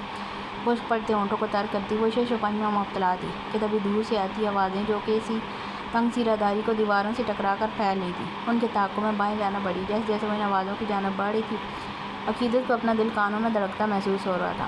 عقیدت یہاں آ گئی ہے، تھوڑی دیر میں پلوش امتسال کو لے کر بھی یہاں پہنچ جائے گی۔ تمہارا جو دل کرے ان کے ساتھ کرو مگر ہمیں جلد از جلد اس ملک سے جانے دو۔ مقدس بیگم کی جھنجھلائی آواز پر عقیدت نے تکلیف سے آنکھیں میچی تھیں۔ ہاں اب میرا اور میری بہن کا کام ختم ہوا، ہمیں جلد از جلد یہاں سے جانا ہے، بادام گل کے دبے دبے لہجے میں چلا کر کہنے پر دوسری جانب سے ہنکارا بھرا گیا تھا جبکہ وہ چھوٹے چھوٹے قدم لیتی راہداری سے مڑتی سیڑھیوں کی طرف آ چکی تھی۔ ریلنگ پر ہاتھ جمائے نیچے دیکھنے کی کوشش کی تو نظریں مقدس بیگم اور بادام گل سے ہوتی سامنے صوفے پر بیٹھے شخص کی پشت سے ٹکرائی تھیں۔ سیاہ پینٹ کوٹ پہنے، ٹانگ پر ٹانگ جمائے بیٹھا وہ شخص اپنی جگہ سے اٹھتا بادام گل کے کندھے پر ہاتھ رکھتے اس کے کان کے قریب جھکتا کچھ کہہ رہا تھا جسے سنتے بادام گل نے سر اس بات میں ہلایا تھا اور اپنی بات مکمل کرتے وہ شخص پلٹا تھا اور اس کے پلٹنے پر عقیدت کو لگا کسی نے یک ٹھنڈا پانی اس کے وجود پر اونڈیل دیا ہو۔ زرگام ہونٹوں پر ہلکی سی جنبش ہوئی تھی، پورا وجود سکتے میں تھا۔ ریلنگ پر جمے ہاتھ بری طرح لڑکھڑا کر پہلو میں گرے تھے، سبز آنکھیں پل میں لبالب پانیوں سے بھری تھی۔ گہری سانس لیتے آنسوں پر بمشکل قابو پاتے دوبارہ اسے سامنے دیکھا تو وہاں کوئی نہیں تھا۔ اپنے پیچھے قدموں کی چاپ سنتے عقیدت سانس روکے پلٹی تھی۔ سبز نگینوں سے آنکھیں حیرت و غم بے بسی سے نیلی آنکھوں سے جا ٹکرائی تھیں مگر دل میں پہلی کی طرح کوئی ہلچل نہیں ہوئی تھی، دھڑکنیں ساکت تھیں، پورا وجود عجیب بے چینی سی کے آثار میں تھا۔ تم زرگام خان یہ سب کیا کر رہے ہو؟ پلوش امسال کو یہاں کیوں لانے والی ہے؟ کیا کرنے کا سوچ رہے ہو تم؟ کزن ہے نا وہ تمہارے ہی خاندان کی؟ غم و غصے اور بے بسی سے وہ دبا دبا چلائی تھی مگر دوسری جانب وہ پینٹ کی جیبوں میں ہاتھ ہر سے ٹکٹکی باندھے عقیدت شاہ کے وجود کو دیکھ رہا تھا۔ نظریں سر سے پاؤں تک سرکتی عقیدت شاہ کو عجیب کو خود میں مبتلا کر رہی تھی۔ کچھ غلط تھا اور بہت زیادہ غلط تھا، جو نظر آ رہا تھا وہ دل نہیں مان رہا تھا۔ آنکھیں خود نظر آتے منظر کی سچائی سے انکاری ہو رہی تھی۔ کچھ دیر اور پھر سب کچھ جان جاؤ گی۔ کل کا دن شروع ہونے سے پہلے ہم ایک نئی زندگی کا آغاز کریں گے جہاں صرف ہم دونوں ہوں گے۔ عقیدت شاہ ان لفظوں سے زیادہ زرگام خان کے بدلے لب و لہجے پر حیرت زدہ سی زرگام خان کو دیکھ رہی تھی۔ ابھی وہ کچھ کہتی کہ زرگام خان کوٹ کے اندرونی پاکٹ سے موبائل نکالتے کان سے لگاتے راہداری میں گم ہوتا چلا گیا جبکہ عقیدت شاہ اپنی جگہ بت بنی وہیں بیٹھتی چلی گئی تھی۔ امتسال وہ مجھے ماں سے ملنے جانا ہے تو میرے ساتھ چلو۔ پلوش خان کے کہنے پر امتسال نے گردن ترچھی کر کے اسے دیکھا جو کچن کے دروازے کے قریب ہتھیلیاں مسلتی پریشان سی کھڑی تھی۔ کیوں سب خیریت؟ اس طرح سے اچانک فریج بند کرتے ہوئے اس کے سامنے آن کھڑی ہوئی تھی۔ ہمارا دل کر رہا ہے، عجیب سی بے چینی ہو رہی ہے، میں پھپھو اور آنٹی سے پوچھ کر آتی ہوں، ہم صرف تھوڑی دیر کے لیے جائیں گے، میں رام لالا کے آنے سے پہلے واپس بھی آ جائیں گے۔ پلوش خان کی اتنی آگے تک کی پلاننگ کہ کہیں امتسال انکار نہ کر دے کو دیکھ کر امتسال خان کے ہونٹوں پر مسکراہٹ بکھری تھی۔ حد ہے پلوشی، میں تمہیں انکار تھوڑی کرنے والی تھی، بس مجھے یہ تھا کہ کہیں کوئی مسئلہ نہ ہو۔ تم پوچھ آئی ہو تو ہم چلتے ہیں، میں اپنی چادر لے آؤں؟ چادر باہر صوفے پر رکھی ہے، میں نے سب انتظام کر کے آئی ہوں، مسکرا کر کہتی وہ امتسال خان کا ہاتھ تھامتی لاؤنج کی جانب بڑھی تھی۔ لیکن پلوش خان کی تیزی دیکھ امتسال خان نے وہ مشکل اپنی مسکراہٹ چھپائی تھی۔ اور سنو، ہم کسی ڈرائیور کے ساتھ نہیں جائیں گے، گاڑی تم ڈرائیو کرو گی، اماں اپنی دوست کی طرف ہے نا، وہیں جانا ہم نے۔ ہوش میں آتے وہ تیز سے چلتی امتسال خان کو بتا رہی تھی جو پلوش کی بات پر تھوڑی فکر مند ہوئی تھی کہ اگر بہرام کو پتہ چلتا کہ وہ خود ڈرائیو کر کے حویلی کے بجائے کہیں اور گئی ہے تو شاید وہ ضرور ناراض ہوتا مگر دل میں اسے منا لینے کا سوچتے وہ پلوش خان کی بات مانتی ڈرائیونگ سیٹ سنبھال چکی تھی۔ دل بری طرح دھڑک رہا تھا مگر وہ کچھ غلط تو نہیں کر رہی تھی۔ مقدس بیگم نے اسے کہا تھا کہ وہ جانتی ہے کہ ماضی میں ہوئے قتل کس نے کروائے تھے، وہ قاتل کا بتا کے ان دونوں خاندانوں کے رشتے کو اور مضبوط کر دیں گی تاکہ ان کے دلوں میں کوئی بدگمانی نہ رہے۔ انہوں نے کہا تھا وہ ادائیگ سے ابھی رشتہ نہ بنائے بلکہ جب وہ پورا سچ جان لے گا تب وہ اس کے ساتھ اپنی نئی زندگی کی شروعات کرے۔ زندگی میں پہلی بار مقدس بیگم ان سب کے بارے میں سوچ رہی تھی۔ اور ان کی نظر میں پلوش شاہ خان کی اتنی اہمیت تھی کہ انہوں نے اتنی بڑی بات اس سے شیئر کی تھی۔ یہ بات پلوش شاہ خان کے لیے قارون کا خزانہ ہاتھ لگنے کے برابر تھی۔ وہ بس اب امتسال کو لے کر جلد از جلد مقدس بیگم کی بتائی ہوئی جگہ پر پہنچنا چاہتی تھی، جہاں وہ سب کے سامنے اس قاتل کو لانے والی تھی۔ وہ کیسے کرنے والی تھی، اس سب سے پلوش شاہ کو فرق نہیں پڑتا تھا۔ اس کی نظر میں اس کی ماں سب کچھ کر سکتی تھی سوائے پلوش شاہ خان کے۔ نہ وہ بہادر تھی، نہ کچھ ایسا کرنے کی ہمت رکھتی تھی کہ کسی قاتل کو ڈھونڈ نکالے، مگر وہ اتنا تو کر سکتی تھی نا جتنا اس کی ماں نے اس کو کام سونپا تھا۔ ابھی وہ اپنی سوچوں میں گم تھی کہ گاڑی کے ایک دم اچانک سے رکنے پر چونکی تھی۔ پلوش فون میں لالا کو امتسال کے چلانے پر پلوش نے اس کی نظروں کے تعاقب میں سامنے دیکھا، جہاں 5 آدمی ہاتھ میں گنز تامے کار کی جانب آ رہے تھے۔ یہ سٹارٹ نہیں ہو رہی، کپکپاتے ہاتھوں سے کار سٹارٹ کرنے کی کوشش کرتے روتے ہوئے چلا کر کہا تو پلوش کے ہاتھ پاؤں صحیح معنوں میں پھولے تھے۔ کال نہیں ہو رہی امی، پلوش کے زاروں قطار روتے ہوئے کہنے اور ان آدمیوں کو کار کا دروازہ کھولنے کی کوشش کرتے دیکھ امتسال نے بازو آگے بڑھاتے پلوش خان کو اپنے سینے میں چھپایا تھا۔ سوری امی، میری وجہ سے۔ امتسال خان کے سینے میں منہ چھپائی اٹھیوں سے روتے وہ خود کو کوس رہی تھی۔ وہ تو سب ٹھیک کرنے جا رہی تھی، پھر یہ کیوں ہو رہا تھا؟ باہر نکلو ورنہ ہم زبردستی کریں گے۔ گردارگوں سے بڑی آواز پر امتسال نے سختی سے پلوش کے گرد بازو کا اثار مضبوط کیا تھا۔ تمہیں کیا چاہیے؟ یہ بیگ لے لو، اس میں کیش ہے، یہ زیور بھی رکھ لو، لیکن ہمیں جانے دو۔ آدمی کے دروازہ کھولنے پر اپنا بیگ اور ہاتھوں سے کنگن اتار کر پکڑانے چاہے تو اس آدمی نے بازو سے کھینچ کر امتسال خان کو گاڑی سے باہر نکالتے زمین پر دھکا دیا تھا۔ امتسال کے ساتھ پلوش کی بھی دل خراش چیخیں فضا میں گونجی تھی۔ پلوش تڑپ کر گاڑی سے نکلتی امتسال کی جانب بڑھتی کہ پیچھے کھڑے آدمی سے بالوں سے دبوچتے بازوؤں میں جکڑا تھا کہ پلوش خان بن پانی کے مچھلی کی طرح تڑپ گئی تھی۔ جیب سے رومال نکالتے وہ پلوش خان کے ناک پر رکھ چکا تھا۔ چھوڑو میری بہن کو۔ زمین سے اٹھتی وہ پلوش کو تھامے آدمی کے بازو پر ناخن مارتی چیختی چلاتی اسے چھڑوانے کی کوشش کر رہی تھی، جبکہ اس کی بے بسی پر کہہ کے لگاتے ایک آدمی اس کی جانب بڑھا تھا۔ اپنے ہاتھ میں تھامی پسٹل پوری قوت سے امتسال خان کے سر پر ماری تو وہ لڑکھڑا کر زمین بوس ہوئی تھی۔ اس گاڑی کو ٹھکانے لگاؤ۔ امتسال اور پلوش کو اپنی گاڑی میں ڈالتے ان میں سے ایک نے کہا تو نقاب پوش سر ہلاتا ان کی گاڑی کی جانب متوجہ ہوا تھا۔ تھوڑی دیر میں سنسان روڈ پر امتسال خان کے خون کے چند قطروں کے ساتھ اس کی شال زمین بوس پڑی تھی۔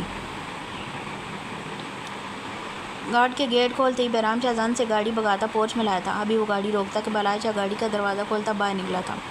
پاؤں پوری طرح لڑکھڑائے تھے، مگر وہ لمحوں میں سنبھلتا حویلی کے اندرونی حصے کی جانب بڑھتا۔ اس کے پیچھے یائس اور بہرام بھی تھے۔ امتسال لان کے بیچوں بیچ کھڑے ہوتے بہرام شاہ منہ کے بل داڑا تھا، پھر جواب کا انتظار کیے بغیر وہ دیوانہ وار سیڑھیاں پھلانگتے اوپر کی جانب بڑھا تھا، جبکہ یائس خان پلوش کو ڈھونڈنے کی غرض سے نیچے موجود کمروں کی جانب بڑھا تھا۔ بلاج اوپر سے سارے کمرے دیکھ آیا، مگر وہ وہاں نہیں تھی۔ دل بری طرح دھڑک رہا تھا، جان لبوں پر آئی تھی۔ صبغہ چلا کر پکارتے وہ سیڑھیاں اتر رہا تھا کہ نظریں سمرین بیگم کے کمرے سے نکلتی صبغہ شاہ پر پڑی تھی۔ دیکھ تو وہ بھی سے چکی تھی، ایک ہاتھ میں مگ اور دوسرے میں پلیٹ تھامے وہ اونگوں کی طرح بلائے شاہ کو اپنا نام پکارتے اور اب دیوانوں کی طرح اپنے جانب بھاگتے آتے دیکھ رہی تھی۔ اس سے پہلے وہ کچھ سمجھتی یا کہتی، بلائے شاہ آگے بڑھتا صبغہ شاہ کے بازوؤں کے نیچے سے ہاتھ گزارتا اسے خود میں بھینچ چکا تھا۔ شناکے کی آواز تھی جو کہ فرش پر دور تک گونجی تھی۔ پلیٹ اور مگ ٹوٹتے جا بجا بکھرے تھے، جبکہ صبغہ شاہ کو صرف اپنے سینے میں دھڑکتی بلائے شاہ کی تیز دھڑکنوں کی آواز سنائی دے رہی تھی۔ سانس روکے وہ اس شور کو سنتی اپنی روح میں اترتا محسوس کر رہی تھی۔ تم ٹھیک ہو؟ میری جان نکالنے میں کوئی کسر نہیں چھوڑی تم نے۔ اگر ایک لمحہ اور گزرتا اور تم نظر نہ آتی تو یقین مانو بلائے شاہ نہ رہتا۔ صبغہ شاہ کو سختی سے خود میں بھینچتے آنکھیں بند کیے شدت بھرے انداز میں کہتا وہ صبغہ شاہ کو ساخت کر چکا تھا۔ صبغہ، پلوش اور امتسال کہاں ہیں؟ بہرام شاہ کی آواز پر وہ سٹپٹا کر بلائے شاہ سے دور ہوئی تھی، جس پر بلائے شاہ نے سرخ آنکھوں سے اسے گھورا تھا۔ لالا، وہ پلوش نے آنٹی سے ملنا تھا تو وہ علیمہ آنٹی سے اجازت لے کر امتسال بھابھی کے ساتھ ان سے ملنے گئی ہیں۔ بہرام لالا، آئس خان کی اسپاٹ آواز پر وہ تینوں اس کی جانب متوجہ ہوئے تھے، جو ہاتھ میں موبائل تھامے اسپاٹ نظروں سے اسکرین دیکھ رہا تھا۔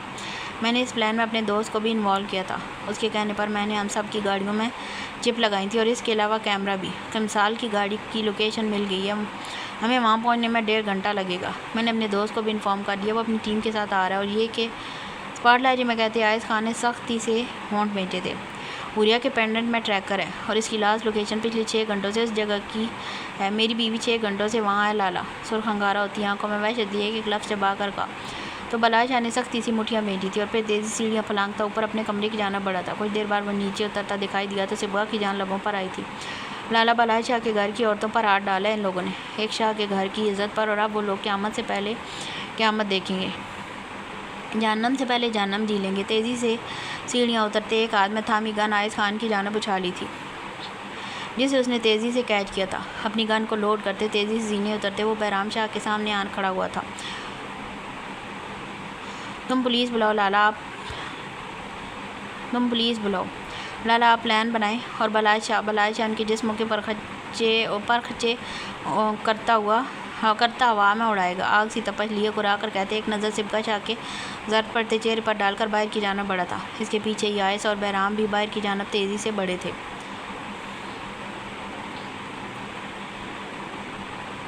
وہ کمرے میں داخل ہوا تو نظریں صوفے پر سر ہاتھوں میں تھامے بیٹھی عقیدت پر گئی۔ نیلی آنکھوں میں چمک لیے وہ کچھ دیر دروازے کے سامنے کھڑا اسے دیکھتا اور پھر سر جھٹکتے کبرڈ سے کپڑے لیتا واش روم میں بند ہو گیا۔ دروازہ بند ہونے کی آواز پر عقیدت سرت سے سر اٹھاتی اپنی جگہ سے اٹھی اور باہر کی جانب بھاگی تھی۔ اب کی بار وہ دائیں جانب کی بڑھی تھی کیونکہ دوسری جانب وہ پہلے ہی دیکھ چکی تھی کہ اسے بھی باہر نکلنے کا راستہ نہیں تھا۔ عجیب سی بھول بھلیاں تھی، وہ جہاں سے جاتی گھوم پھر پر واپس آن ٹھہرتی تھی۔ وہ دائیں جانب آئی تو وہاں بھی ویسی ہی سیڑھیاں تھیں مگر وہ بالکل دوسری سائڈ جیسی ہی تھی اور وہ جانتی تھی یہاں بھی نیچے کوئی راستہ یا کچھ بھی نہیں ہوگا، اس لیے کچھ سوچتے وہ راہداری میں بنے کمروں کی جانب بڑھی تھی۔ سیڑھیوں سے ملکہ پہلے کمرے میں داخل ہوئی تو وہاں نیچے جاتی سیڑھیوں کا راستہ تھا جو کہ شاید دوسری جانب بھی تھا جہاں سے زرگام اس کے پیچھے آن کھڑا ہوا تھا۔ ساری سوچوں کو پس سے پوچھ ڈالتی وہ تیزی سے سیڑھیاں اترتی تھی۔ سیڑھیاں اترتے ہی اسے چار راہداریاں دکھائی دیں۔ سب سے پہلے کی جانب بڑھی تھی، اندھیرے میں ڈوبی راہداری سے گزرتی وہ ہر کمرہ دیکھ رہی تھی۔ وہ باہر جانے کا راستہ نہیں پلوش اور امتسال کو تلاش کر رہی تھی۔ مقدس بیگم کی باتوں کے مطابق پلوش اور امتسال آنے والی تھی اور وہ کسی بھی صورت ان دونوں کو یہاں نہیں چھوڑ سکتی تھی۔ ابھی وہ مزید آگے بڑھتی کہ کسی کی چیخ و پکار پر جھٹکے سے پلٹی تھی۔ الٹے پاؤں واپس کو بھاگتے عقیدت نے آواز کو پہچاننے کی کوشش کی تھی۔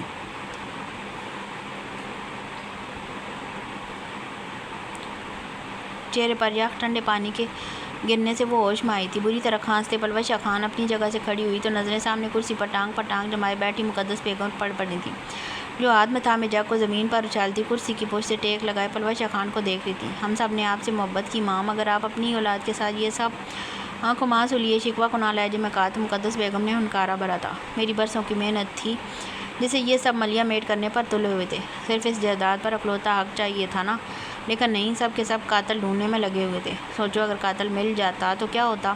جس حویلی پر جس گاؤں پر میں حکومت کرنا چاہتی تھی وہاں سے نکال کر کسی جیل کی کوٹری میں پھینک دیتے یہ لوگ۔ کئی بار سوچا کہ جیسے چل رہے چلنے دوں، اب کسی کو کوئی نقصان نہ پہنچاؤں، لیکن تم لوگوں نے مجبور کیا مجھے اور اب اپنے اس انجام کے ذمہ دار بھی تم لوگوں۔ سرد و سپاٹ لہجے میں کہتی وہ اپنی جگہ سے اٹھتی اور دروازے کی جانب بڑھی تھی۔ آپ شاید کچھ بھول گئی ہیں یا آپ کی نظریں اور عقل اس بات کو فراموش کر چکی ہیں کیا آپ شاید مجھے قاتل کا بتانے آئی تھی اور میں یہاں کیسے آئی یہ، لیکن میں تو آپ کے بتائے بغیر سب کیسے جانتی ہوں۔ پلوش شاہ خان کی طنز میں ڈوبی آواز پر وہ جھٹکے سے پلٹی تھی جبکہ پلوش شاہ خان ہونٹوں پر تلخ مسکراہٹ سجائے دیوار سے ٹیک لگائے دونوں ہاتھ پہلو میں گرائے کھڑی تنزیہ نظروں سے مقدس بیگم کے فاق ہوتے چہرے کو دیکھ رہی تھی۔ آپ نے ہمارے ساتھ بہت سے کھیل کھیلے ماں، لیکن ہم نے ایک ہی کھیل کھیلا، اپنا پیادہ چھپائے رکھا تھا، اور اب آپ کے ہی کھیل میں شہ مات مبارک ہو۔ لیکن جانتی ہیں وہ پیادہ کون تھا؟ وہ میں تھی، پلوش شاہ ہدایت شاہ۔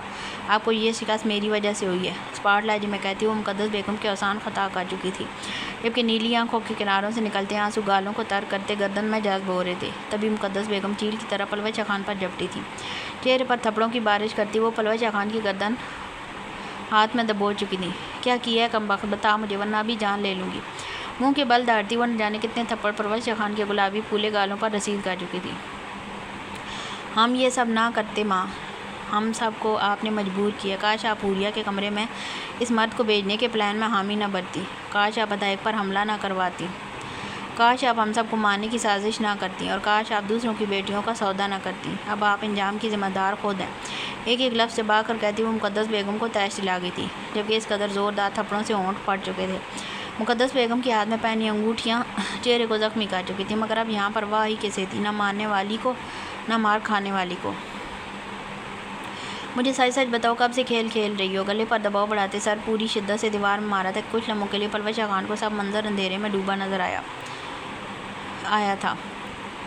مہندی والے دن کیا بات کرنی تھی ماں؟ وہ مہندی کے لیے تیار ہونے والی تھی کہ مقدس بیگم نے ضروری بات کرنے کی وجہ سے بیوٹیشین کو باہر بھیجا تھا۔ بیوٹیشین کے باہر جاتے وہ دروازہ بند کرتی پلوش شاہ کی جانب آئی تھی۔ میں جو کہوں گی خاموشی سنو۔ دیکھو پلوش شاہ، یہ ایک راز ہے اور میں اس میں صرف تمہیں رازدار بنا رہی ہوں۔ اپنی بیٹی کے علاوہ میں کسی پر بھروسہ نہیں کر سکتی۔